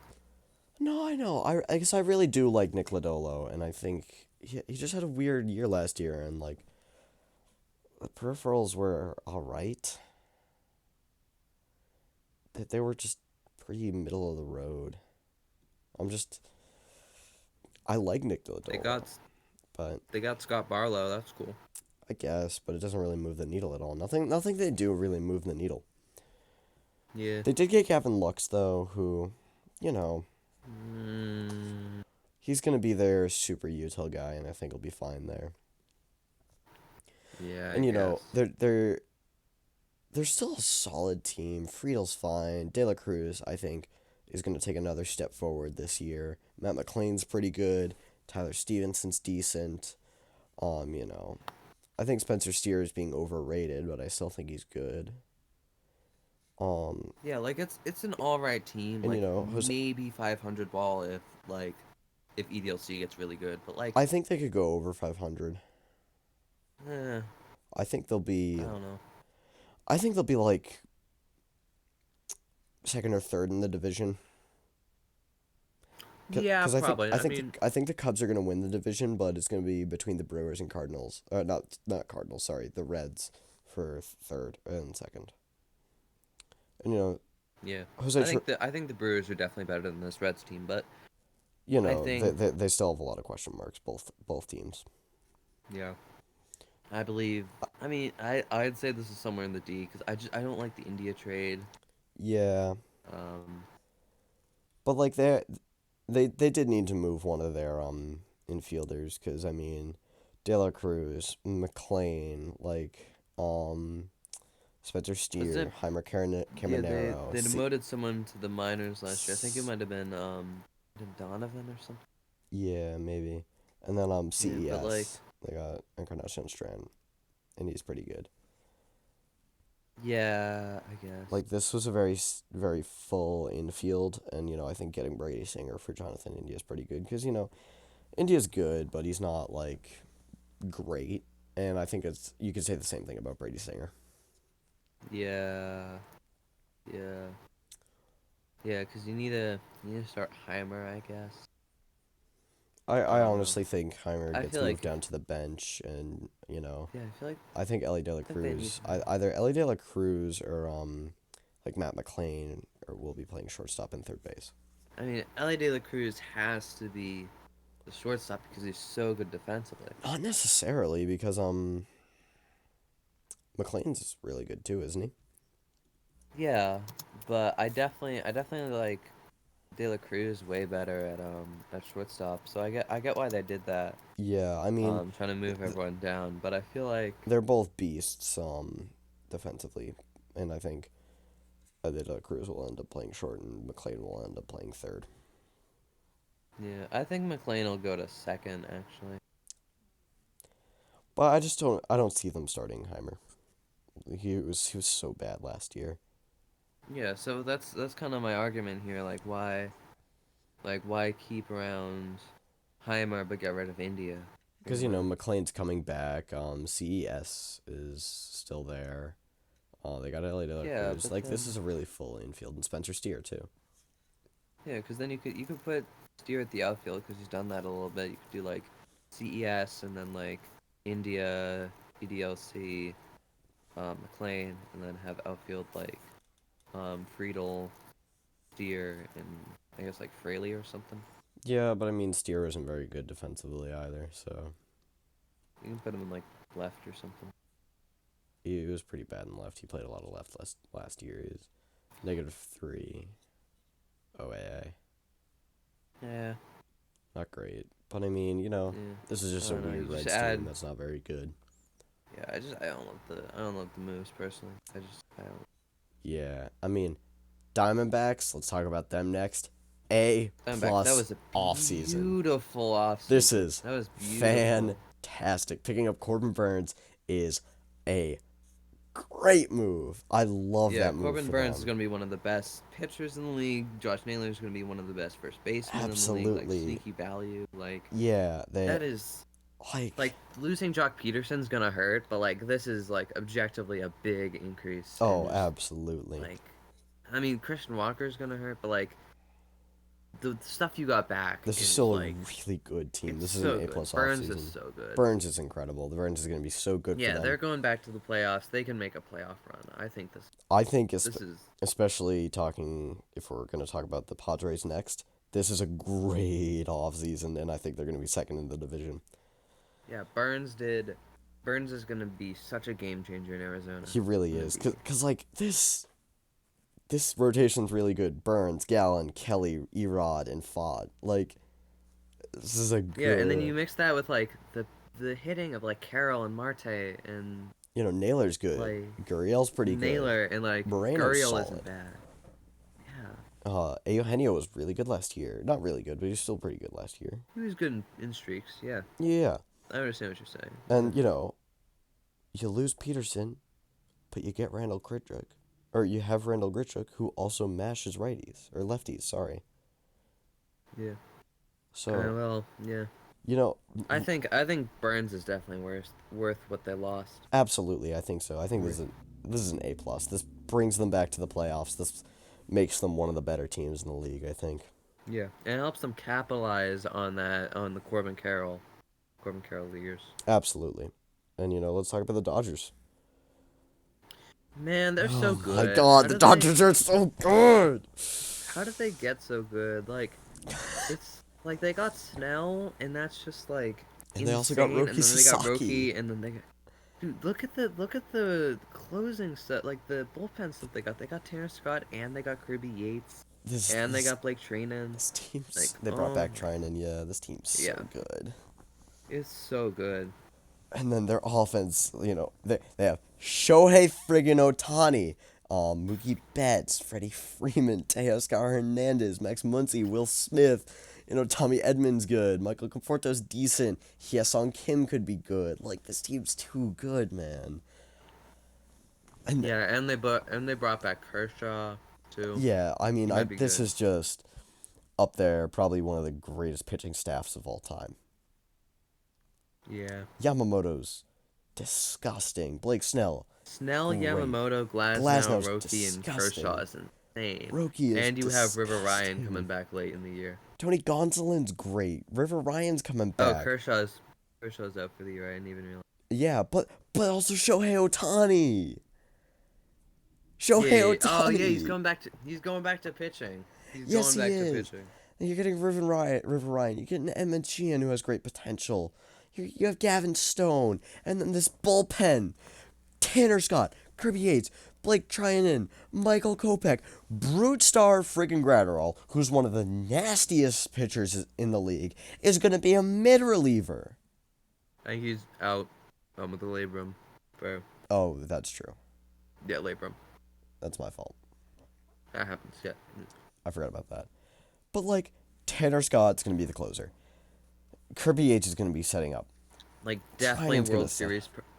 World Series favorite. I think this is like an A plus. This Maybe. is I an mean, A plus. This is the best off season. Yeah, maybe. This is the Yeah. number one off season. Like if another team got Snell and Roki and Scott and Yates and Hyesung Kim and all that stuff. Like, Yeah. Roki Sasaki is gross. Like, insane levels of gross. He throws 100. That splitter is unicorn splitter. Like, this is the best team in the league, and this was the best offseason in the league. Here's a fun stat. They have the same amount of Asian-born players as Venezuelan-born players. Huh. Very interesting. Even though it doesn't seem like that, because the three that they have are so good. Or yeah, the three that they have are so good. Yeah. Oh, they got Haesung. Never mind. That doesn't happen anymore. My bad. They have more Last year. Asian-born. Because they have Shohei, Yamamoto, Roki, and Hyesung. Yeah. Yes, they have 4 now. Yeah. Man, this team's so good. This team is so good. Yeah. Last year they had the same amount as Venezuela. This team's Asia, which is interesting. Jesus. Anyway, Like, I could yeah, sit it's here just a and really look at good this team. roster forever. This is like, how much can we really World say? Series favorite by a mile. This is the best team. There's nothing we can say. Let's go to the Giants. No, Giants. Okay. I mean, they're next alphabetically. Oh, okay, that's what you're doing. Okay. Yeah, so let's go to the Giants. The Giants had a pretty good offseason, I think. Really? They got they Adames. lost Snell, which is going to be They lost really Snell, which bad. hurts. But they got what? Did you say they lost Snell, which hurts? Which sucks. Oh, I heard hurts. My bad. Yeah, it's fine. But they got Adames and they got Verlander, which Verlander's, yeah. But Adames is great. Yeah, I get that. I Like, mean, they need something in that hitting because that hitting's kind of abysmal. I mean, Adames, Lamont Wade gets on base like crazy. Jung-Hoo Lee is coming back. I think he could be good. Matt Chapman was really good last year. Yeah. They extended Matt Chapman. I got all that, but they just don't have like that superstar hitter that a lot of other teams have. Yeah, and I mean, they really got that with Adames. Not like, he's not insanely good, but he's still a really good hitter. Yeah, And, I don't think this is a playoff team though. Yeah, I mean, the NL's really stacked. I feel like losing Snell is like. It really hurts, but like, what teams are better? The Dodgers are better. The Cubs are better. The Braves are better. The Mets are better.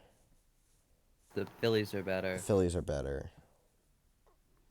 This team will be fighting for the sixth seed. Diamondbacks are better. Yeah. Diamondbacks are better, but this team is going to be fighting for like the sixth seed. Um, Yeah, like even if that, cause like, yeah, yeah, and like I don't even know for if the it off season, I'll give fights. it like a C because they lost Snell, which Yeah, sucks. But they also brought in I'm giving it a Adames. D because I really believe in Snell, but I also really believe in Snell, but I think they yeah, made I believe good in moves Snell a to lot, and I replace him. believe in Adamas way less. That's Mm. rationale for. And you know, I think Adames is really good defensively, even if last year the stats didn't show it necessarily. It's still really hard to judge how good a player is defensively off of 1 year, but pretty consistently he's a really good defensive shortstop, and you know he has good pop. So I'm gonna give it a Yeah, C personally, but I yeah, definitely see where you're coming from, giving it a lower grade. yeah. Padres. Padres, Yeah, they. This is a bad offseason objectively. I mean, Pavetta's the only thing here that's like and any chance of being I good. think They really need to do something to like compete in this really stacked, difficult NL West. I mean, on you know a really difficult NL in general.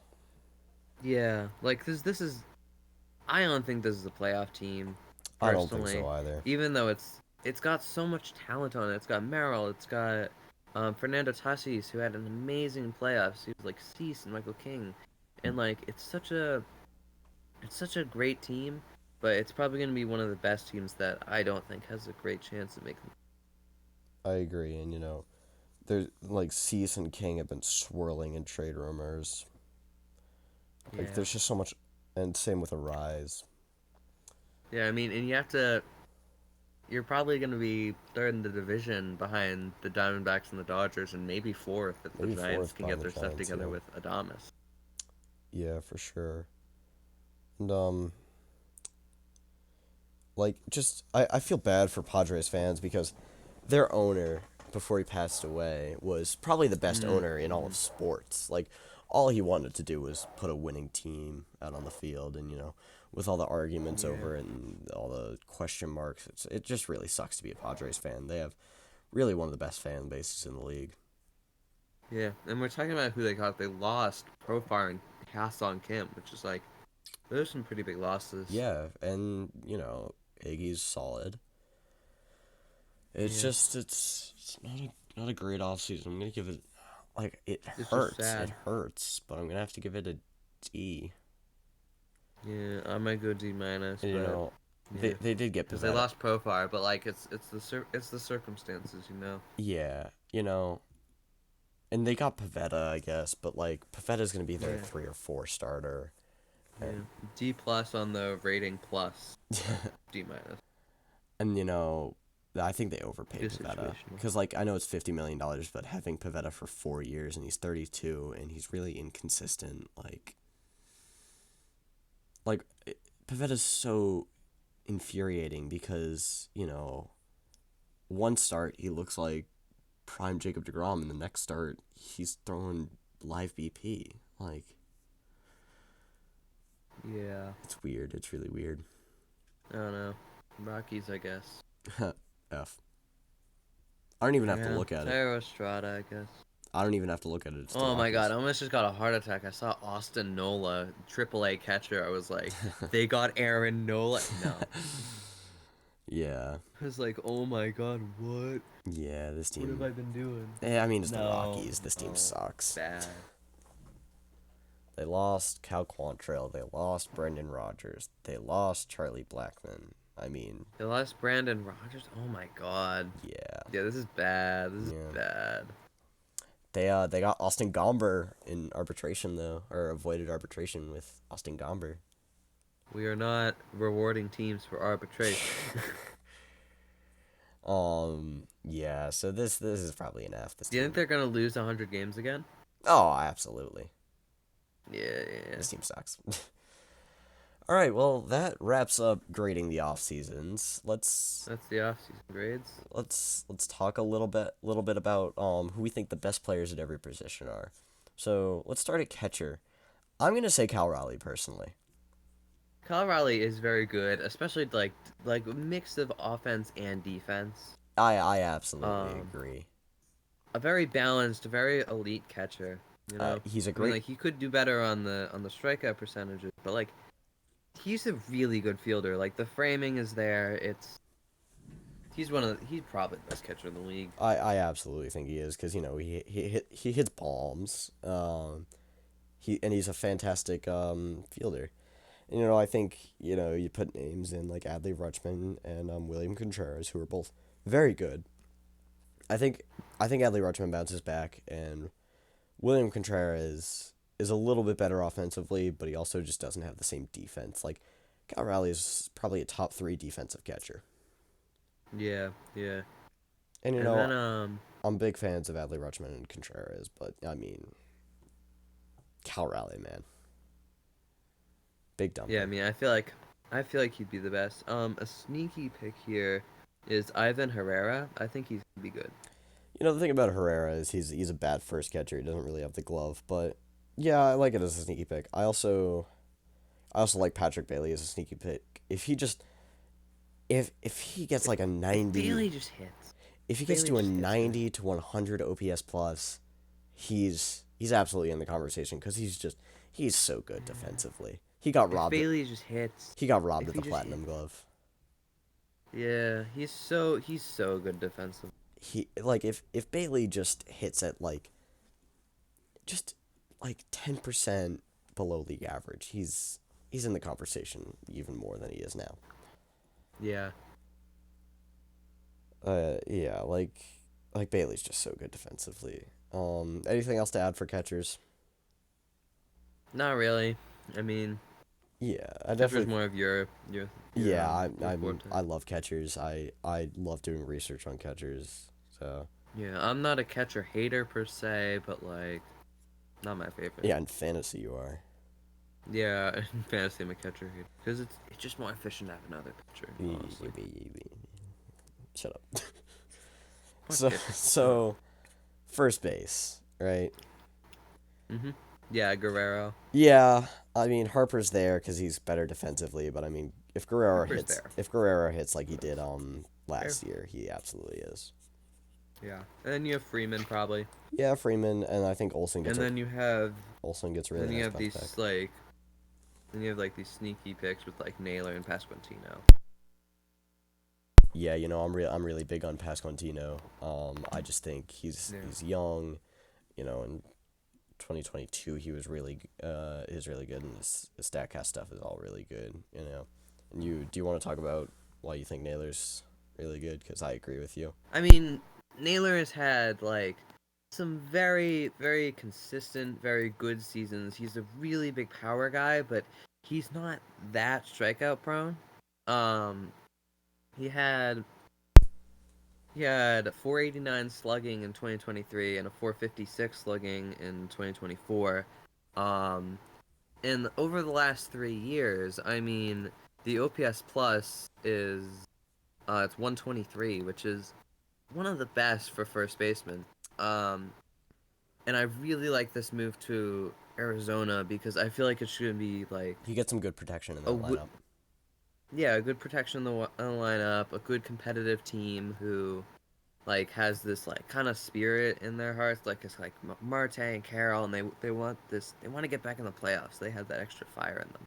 Yeah, and I mean Um, he gets on base a decent amount. Like yeah, since 2022, a 330 OPB is pretty good. he's Um, kind of like Schwarber in a way, where he has like I mean high on he base, doesn't get. high home runs, but like just less strikeouts, you know. Yeah, I mean he doesn't get on base as Yeah, much yeah, yeah. as, But like but he walks a decent he's amount. like And he kind of doesn't like a strike out a lot. Schwarber light. Yeah, I can see it. Yeah. But like Yeah, I'm a big Pasquantino guy. Um, yeah. like I just feel I like I feel like Pasquantino just hasn't proved himself yet to me. I feel like if I he has definitely a really good understand that. season, then I could definitely be wrong on this. He could definitely have a really good season, but Yeah, um, I I just feel like I feel like he needs to prove himself before he can really be said as like one of these premier first basemen. but yeah, I definitely think he could have a great year. I'm pretty high on him. His Statcast stuff is really good. He refuses to strike out. Um, he doesn't walk a ton, but like it's a serviceable amount. He hits the ball decently hard. He needs to bring up the launch angle a little bit, and especially as weird in Kaufman because that's a very pitcher friendly park. But Yeah, yeah, I think Pasquantino could be really, really good this year. I'm probably gonna be drafting him somewhere in my fantasy leagues. I've drafted him like I think twice or three times already. I'm big on Pasquantino. yeah. What do you think about Matt Olson? Is he gonna have that bounce back year? Or is he gonna just like I think Matt be Olson's gonna this have a for him? bounce back year. I mean, he's too talented and he's too good of a hitter to. And he wasn't even that terrible last year. I mean, he wasn't he wasn't 2023 Matt Olson that hit 50 home runs, and I don't think he will be again. But I mean, he had a 118 OPS plus. He played great defense. And he has that weird like great year, good year, great year, good year thing. And Mm. his underlying stats. He strikes out a bit, but he walks a lot. He hits the ball hard. I think Matt Olson's gonna have a great bounce back year. Also, talk about durability. Iron Man for 3 years. Oh, absolutely. I mean, he currently has the longest streak of games played in the league, and Yeah, he stays healthy. He's great. yeah. Gotta Other love. than like what 6 games in 2021, he's been healthy since like since the pandemic. Oh yeah, absolutely. He's awesome, and those 6 games are probably rest days. Yeah, Odds are. probably. I mean, I wasn't paying that much attention in 2021. I don't remember if he got injured for a week. Maybe he did. Maybe he didn't. 2021 Oakland A's first baseman. Yeah, that I mean that 2021 A's team was really good. I mean, a little off topic, but I mean, Yeah, I mean it was a good A's team, Olson, but Murphy, Chapman, yeah, um, Shamanaya, Frankie Montas was really good. Sean Murphy. Chris Bassett was really good. Yeah, Sean Murphy, Lou Trevino was good that year. Unrelated, but yeah, that 2021 A's team. That Yeah, was a cool team. But yeah, I think we go to second base now. I think there's yeah, really only one option. It's yeah. Ketel I feel like Marte. Marte is. I think Marte is like so much higher than all the other these second base options in like ranking wise because like Simeon and Altuve they're on the older side Yeah, and I mean and they've Marte he's just so good and like the next close is like what like Albies doesn't have great defense. Um, Tuve and Simeon are just like they're on the older side, and they just had I a mean little there's bit down years compared to their normal production last year yeah, and a and I lot of mean that stuff. I think they're really hitting the aging curve. And like Bogarts also hit the aging curve, Well, so no, it's like Bogarts is moving back to shortstop. oh well okay. Yeah, but Herner is like one of the only second baseman that's kind of close to But I Marte mean at this he's point. not that good of a hitter. Yeah, exactly. He's not that good of a hitter, which is just like I mean he's pretty good defense, but like it's just like And I mean Marte Chisholm's is just he's so much leaps and bounds ahead of all the other second basemen. It's like truly remarkable. no one's even close to Ketel Marte. I mean, and No one's even close. his Statcast data last year is just it's so It's good. so beautiful. It's 392 so x beautiful. WOBA, 394 XBA, 538 x slug, 94 average exit velo. He was almost averaging a hard hit ball, 53.8% hard hit rate. That's absurd. Had great bat speed That's too. Squared the ball up a good amount. Doesn't strike out. Walks a ton. Plays fantastic defense. There's nothing not to like about Ketel Marte. and he's on that Diamondbacks team too. He's just a fun, scrappy player. I love Ketel Marte. Right. One of my favorite players in the league, and he's finally getting his flowers after being very underrated the past few years. Yeah. What do you think about Matt McClain coming back from injury?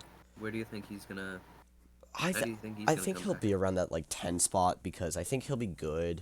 But I mean he is coming back after missing a year, so Yeah, it's definitely tough for any yeah, player any to come player. back from. He was very good in one healthy season. Yeah, 2020.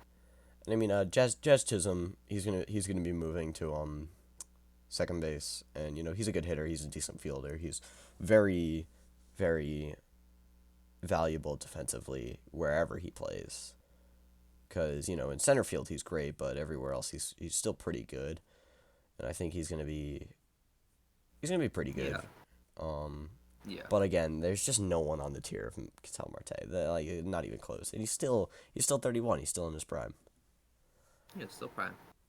So third base. Shortstop. Okay, shortstop. Yeah, shortstop, because that's how you go around the diamond. Yeah, okay. Bobby Witt Jr.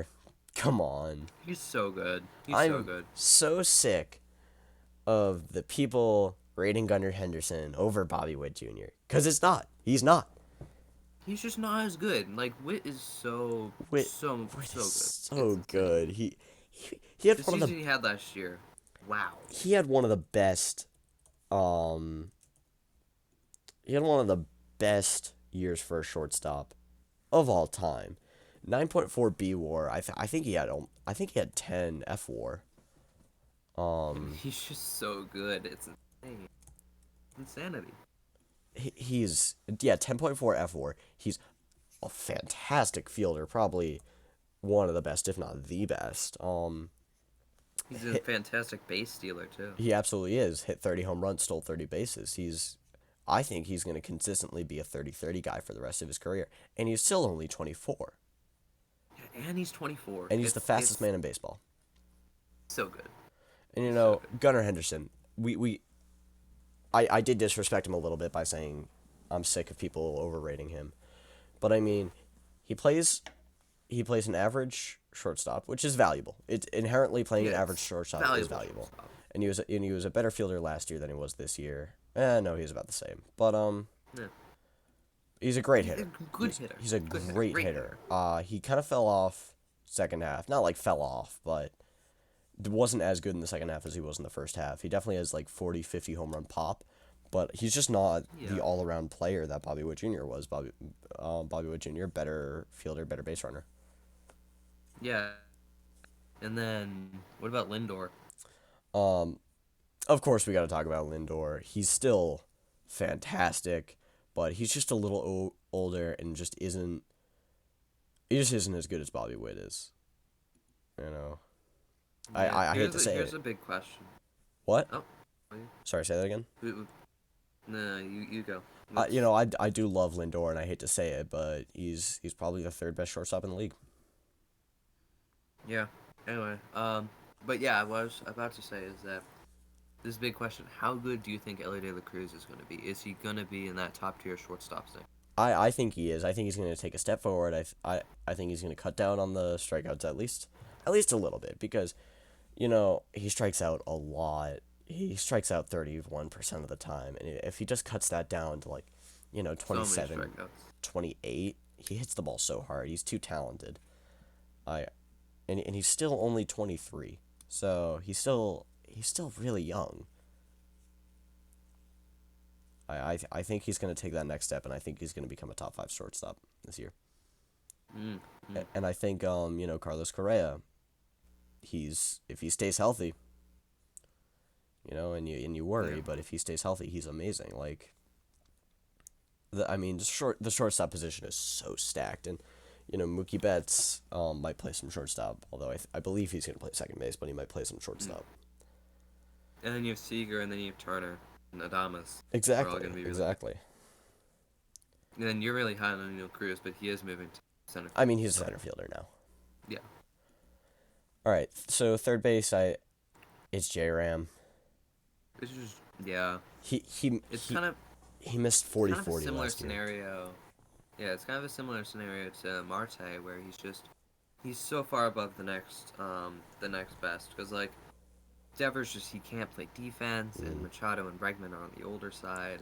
So I think Austin Riley is going to bounce back this year. I mean, if he stays healthy, and his Statcast stuff is so good. I know he had a down year, but he's still so good.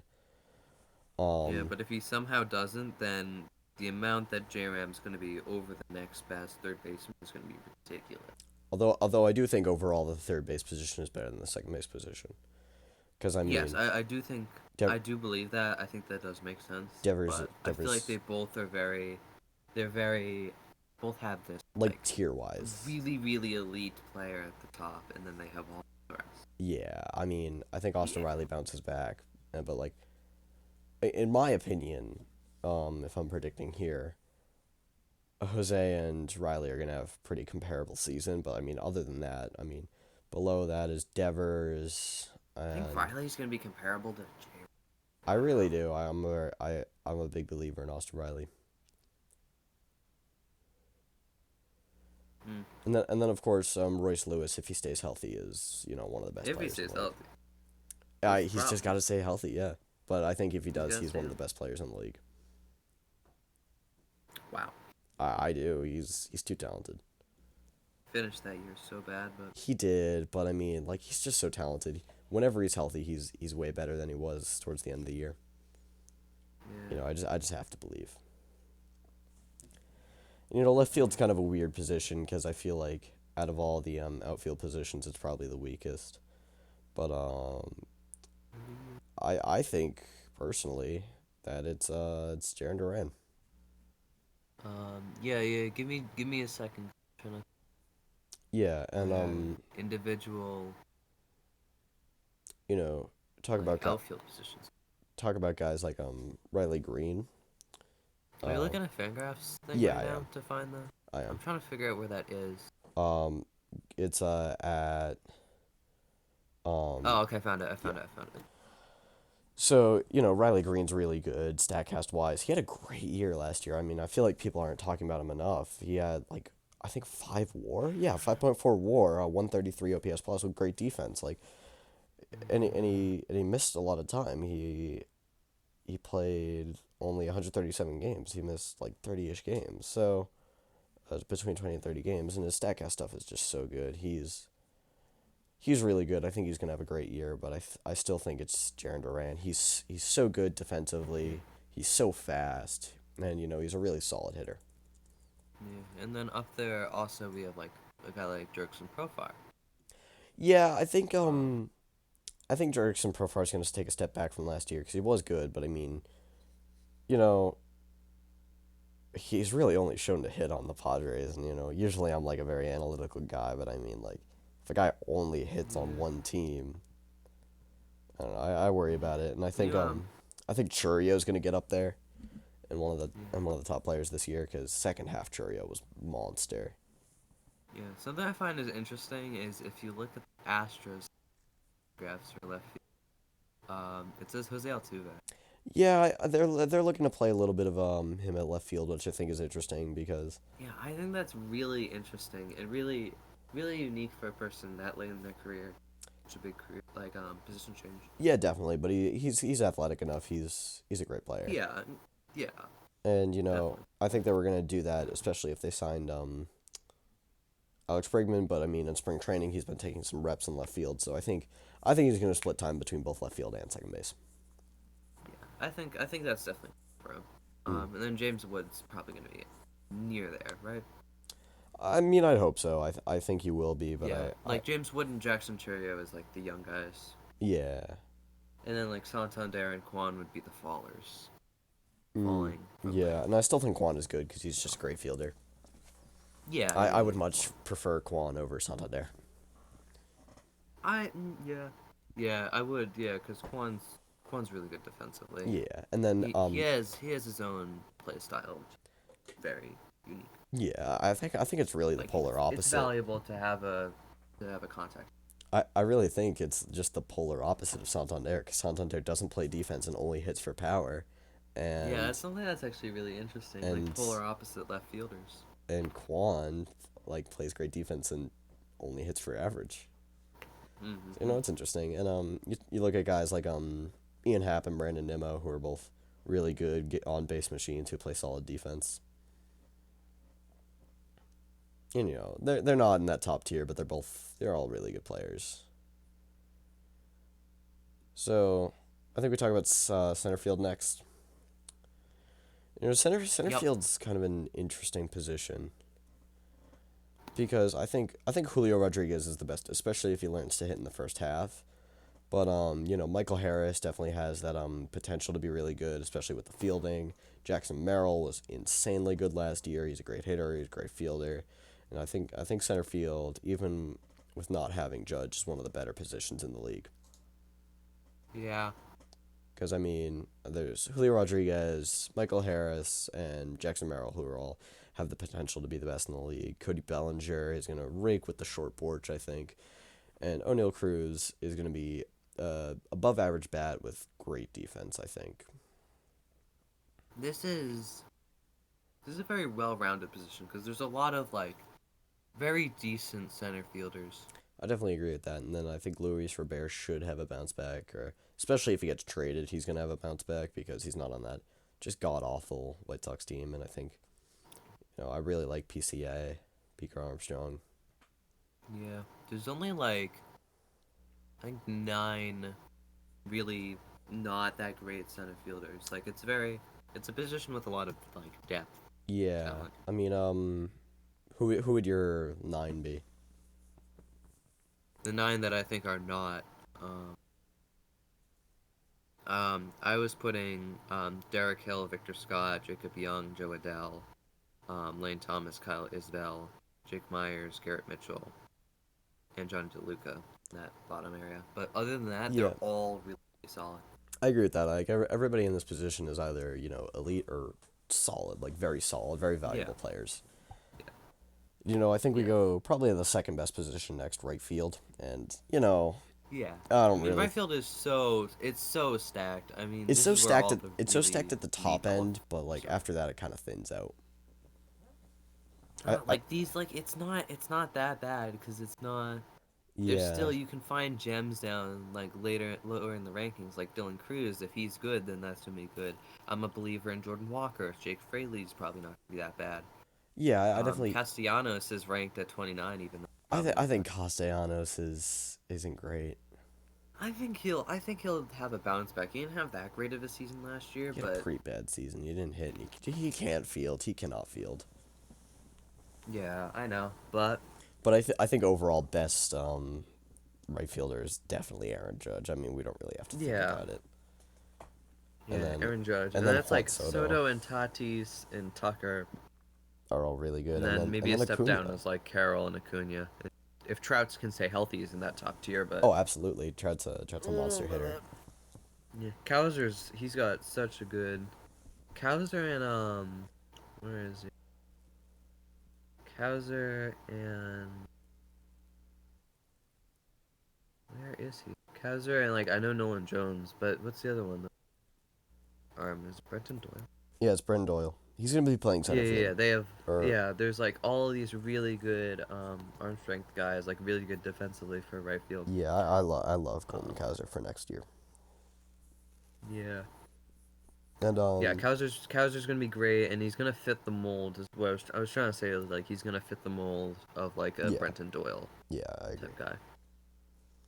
So let's talk about DH next. I think we all can agree who the best DH is gonna be. Shohei. Yeah, and I mean, Shohei's just an And then amazing hitter. Oh, doesn't he yeah, pitch it's a too? pretty Yeah, he pitches too. yeah, it's a pretty clear top two for DH, and then there's the rest. Like I think it's it's a pretty not clear bad. top There's some depth in three here.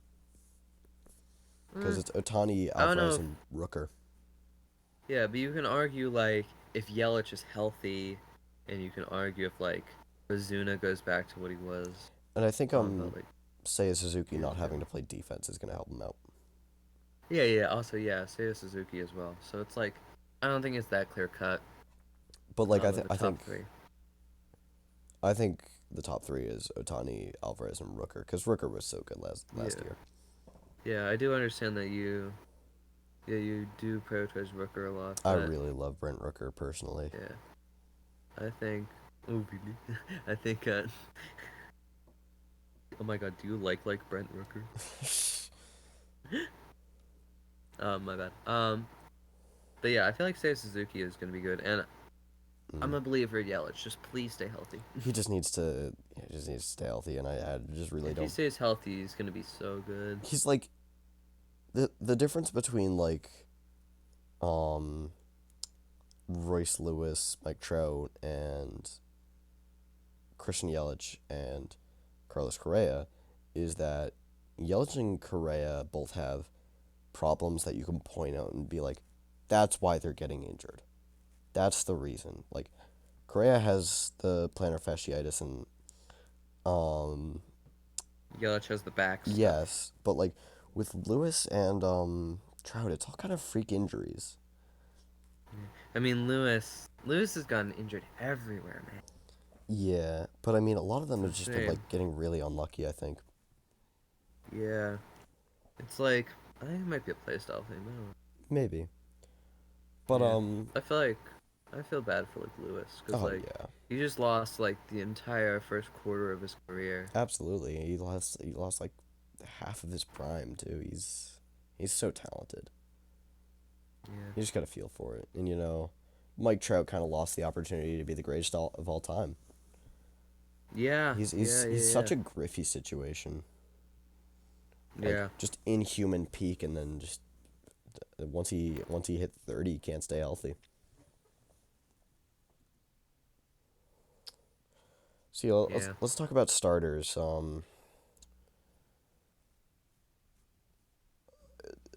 Tarek Skubal's Okay. really good. what are your Cy Young picks? So my Cy Young picks are Paul Skeens and Garrett Crochet. Hmm.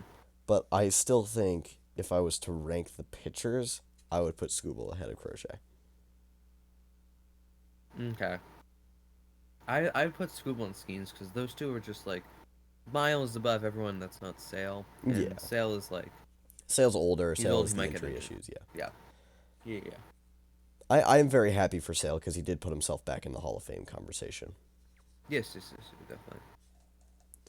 But, I think like, I think with this Cy Young, I feel like he's gonna get him. I think.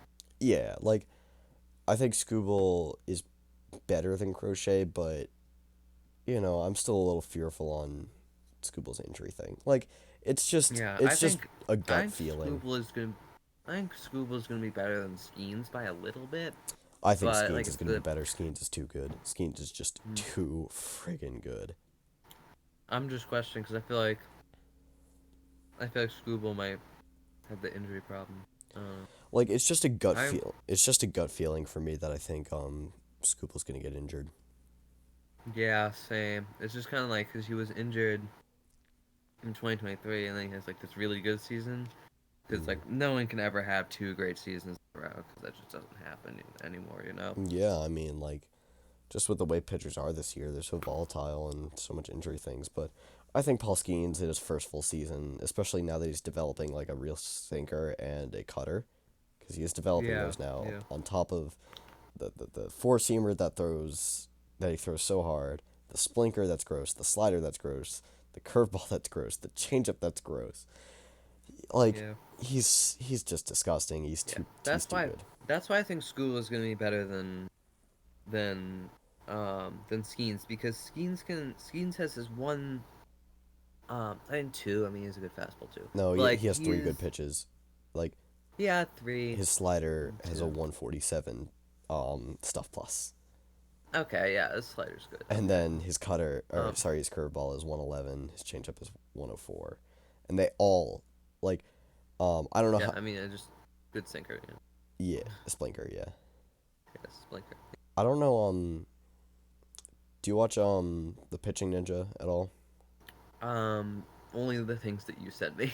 He has some really awesome overlays and like all of his pitches tunnel perfectly off each other. Yeah, I mean, yeah. So the thing with Ginzo is he has this sinker and four seam combo type thing. That's like a huge part of his pitching game. And then Skeens is much more diverse with a bunch of different pitches, so it's harder to figure him out. For opposing teams. That's why I think Skuma might be a little bit better. I mean, yeah, I 'Cause mean, I feel like they might slowly but surely try to like figure out, you know. with Screwball, like He has his four seamer, which is really good. His changeup, which is really good. His sinker and his slider. I think, It's like all of his pitches. but same with Paul Skeens. Same with Paul Skeens. Yeah, I Like, guess. Yeah. because his fastball is really hard, and it goes straight. Yeah, Um, yeah. His it his fastball and he has a splinker, his which I feel his like, his slider sweeper yeah, yeah. thing goes glove They're just side. both good. His They're his just both good. splinker goes arm side. His curveball goes down. Like it all tunnels so well. It's all in different directions. They're just both gonna be good. Yeah, I agree. And then And then there's like, besides those two, I and think then Crochet's in the conversation.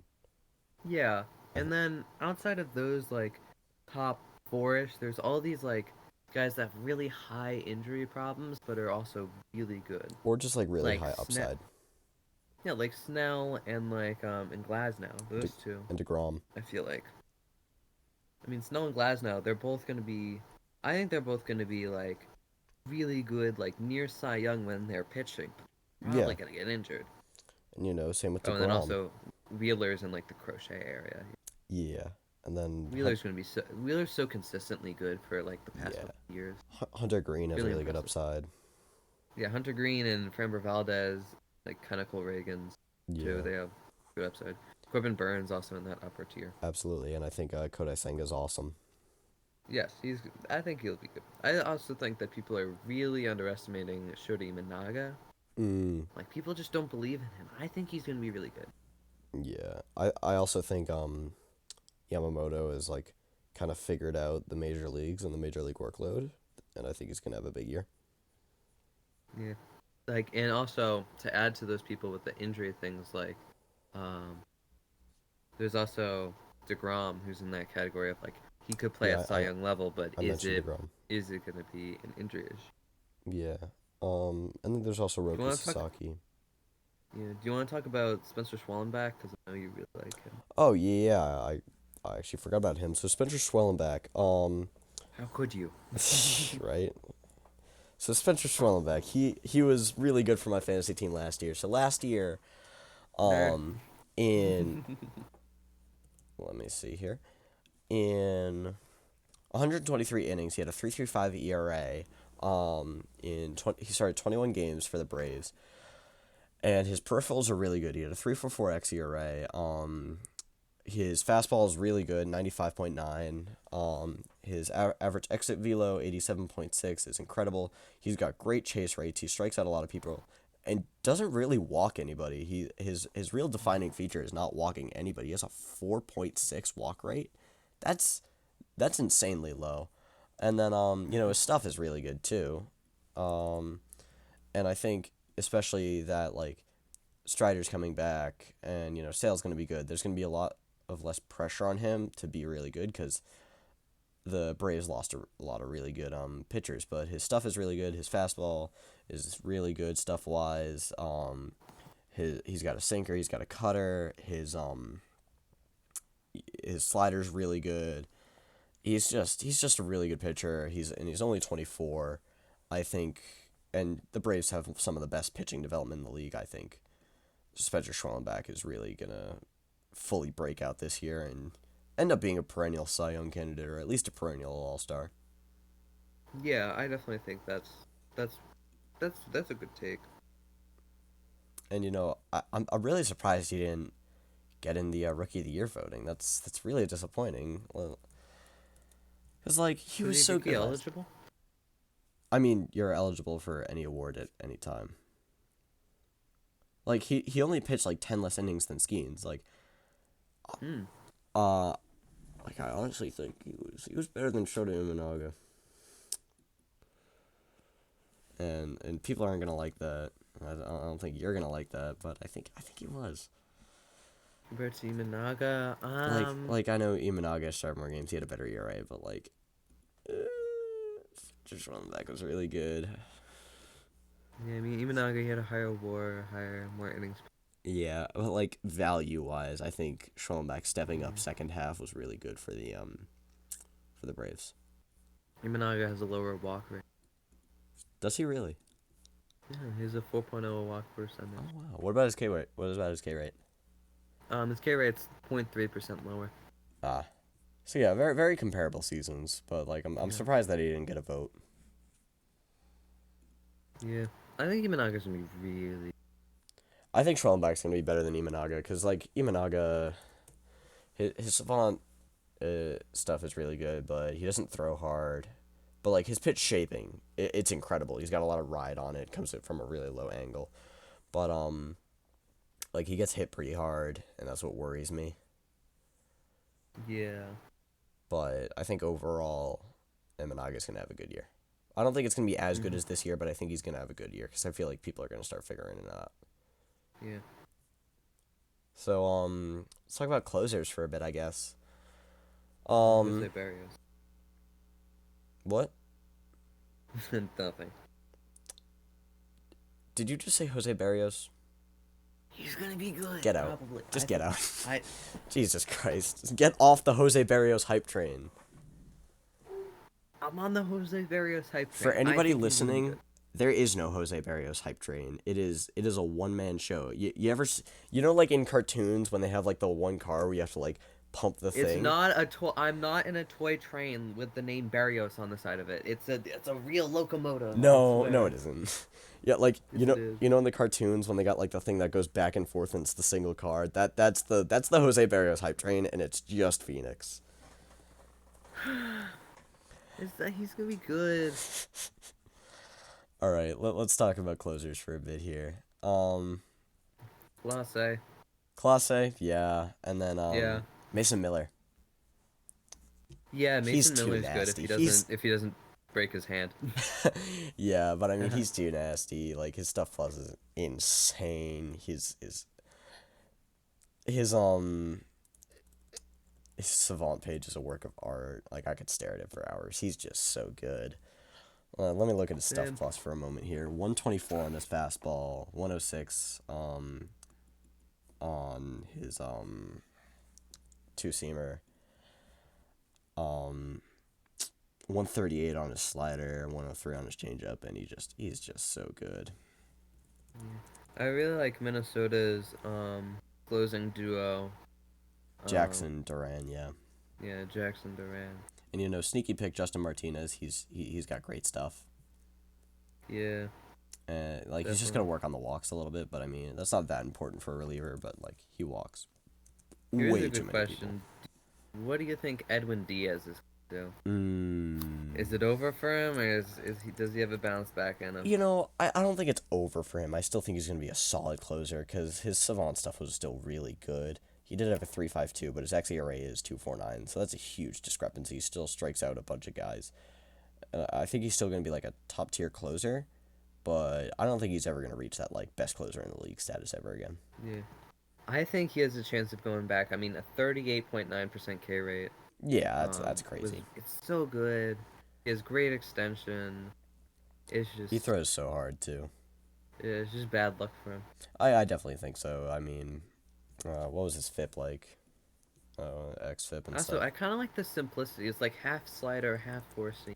I I mean, like yeah, I that. mean it works for a reliever as just like the two pitch mix, but like, Yeah, I I, think it's cool having two pitches. I feel like yeah, because there's like you Darvish who has like 50 million pitches. and So Seth Lugo, like it's such a difference. Like it would not work as a starter, but as a closer, it works. yeah, But yeah, looking at Diaz, his FIP was 3.02, but his Sierra, which is skill interactive ERA plus, or not ERA plus, sorry, ERA. So essentially, what that is it's like FIP, but it also includes stuff like ground ball rates. So it's a more like encapsulating stat. And then his xFIP, which takes into account league average home run to fly ball rates. So maybe he was just getting really unlucky on fly balls, is 259. So all of the peripherals are just saying Edwin Diaz is going to be a bounce back, but I still don't think he reaches that like 1.31 ERA that he had in 2022. I think he'll get close. I believe. I mean, I don't think he'll get close because getting close to that is nearly impossible. Like I a 1.31 ERA, that's stupid good. I think he could get under two. I think he I did. think yeah, I think he can get under 2, but I don't think he gets anywhere close to 131 again. That's a top 10 reliever year of all time. Yeah. And then he's also 2 years removed from his injury that he suffered during the WBC, celebrating. That's just unlucky. That's just unlucky. It's karma. I don't think it's karma. No, not like a negative karma, but like a like Oh you yeah, yeah. won.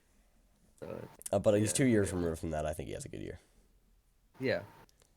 But yeah, I want to hear your thoughts on Justin Martinez because I'm very high on him. His stuff is nasty. I I saw him on a Trevor May video reacting to like some of the nastiest pitches, and he was just, whew, it Yeah, was I gross. first saw him because I'm a little bit of a Diamondbacks fan, if you know. Like a Corbin little bit Carroll of a hype secondary train. Diamond. What? Oh yeah, Corbin Carroll. It's not just Corbin Carroll. Ketel Marte's good. Lourdes Gurriel's good. He has cool hair. Um, but Justin Martinez. I mean, he throws so hard. It's insane. Like he throws so hard, and he was pretty good last year. He also gets I insane think he movement is. on his pitches. Yeah, I think he's just. I think he's gonna be great next year. I think. I definitely agree with that. And then Devin Williams, like a lot. In case you haven't heard, some breaking news: the Yankees have loosened their facial hair restrictions, which I think that was going to be a big problem for Devin Williams. Like you lose that beard, you lose a lot of the power in his pitching. You lose a lot of the airbender status. But like now that he's allowed to grow the beard back, I think he's going to be good. Yeah, if he can just limit his walks, man. He's been one of the worst walk rate guys for not even closers, but like all pitchers for years. I mean, yeah, but I mean, Um, he's just so nasty. Like the he's airbender, so good. his He's so good. changeup is stupid. Yeah, it's a great change. Like nobody's changeup should be that nasty. Like Like it has a little bit of drop to it. it's got really good drop. It's got Beautiful. insane arm side movement. He's just nasty. Yeah. And in that Yankees bullpen, which is really good, he's gonna be closing.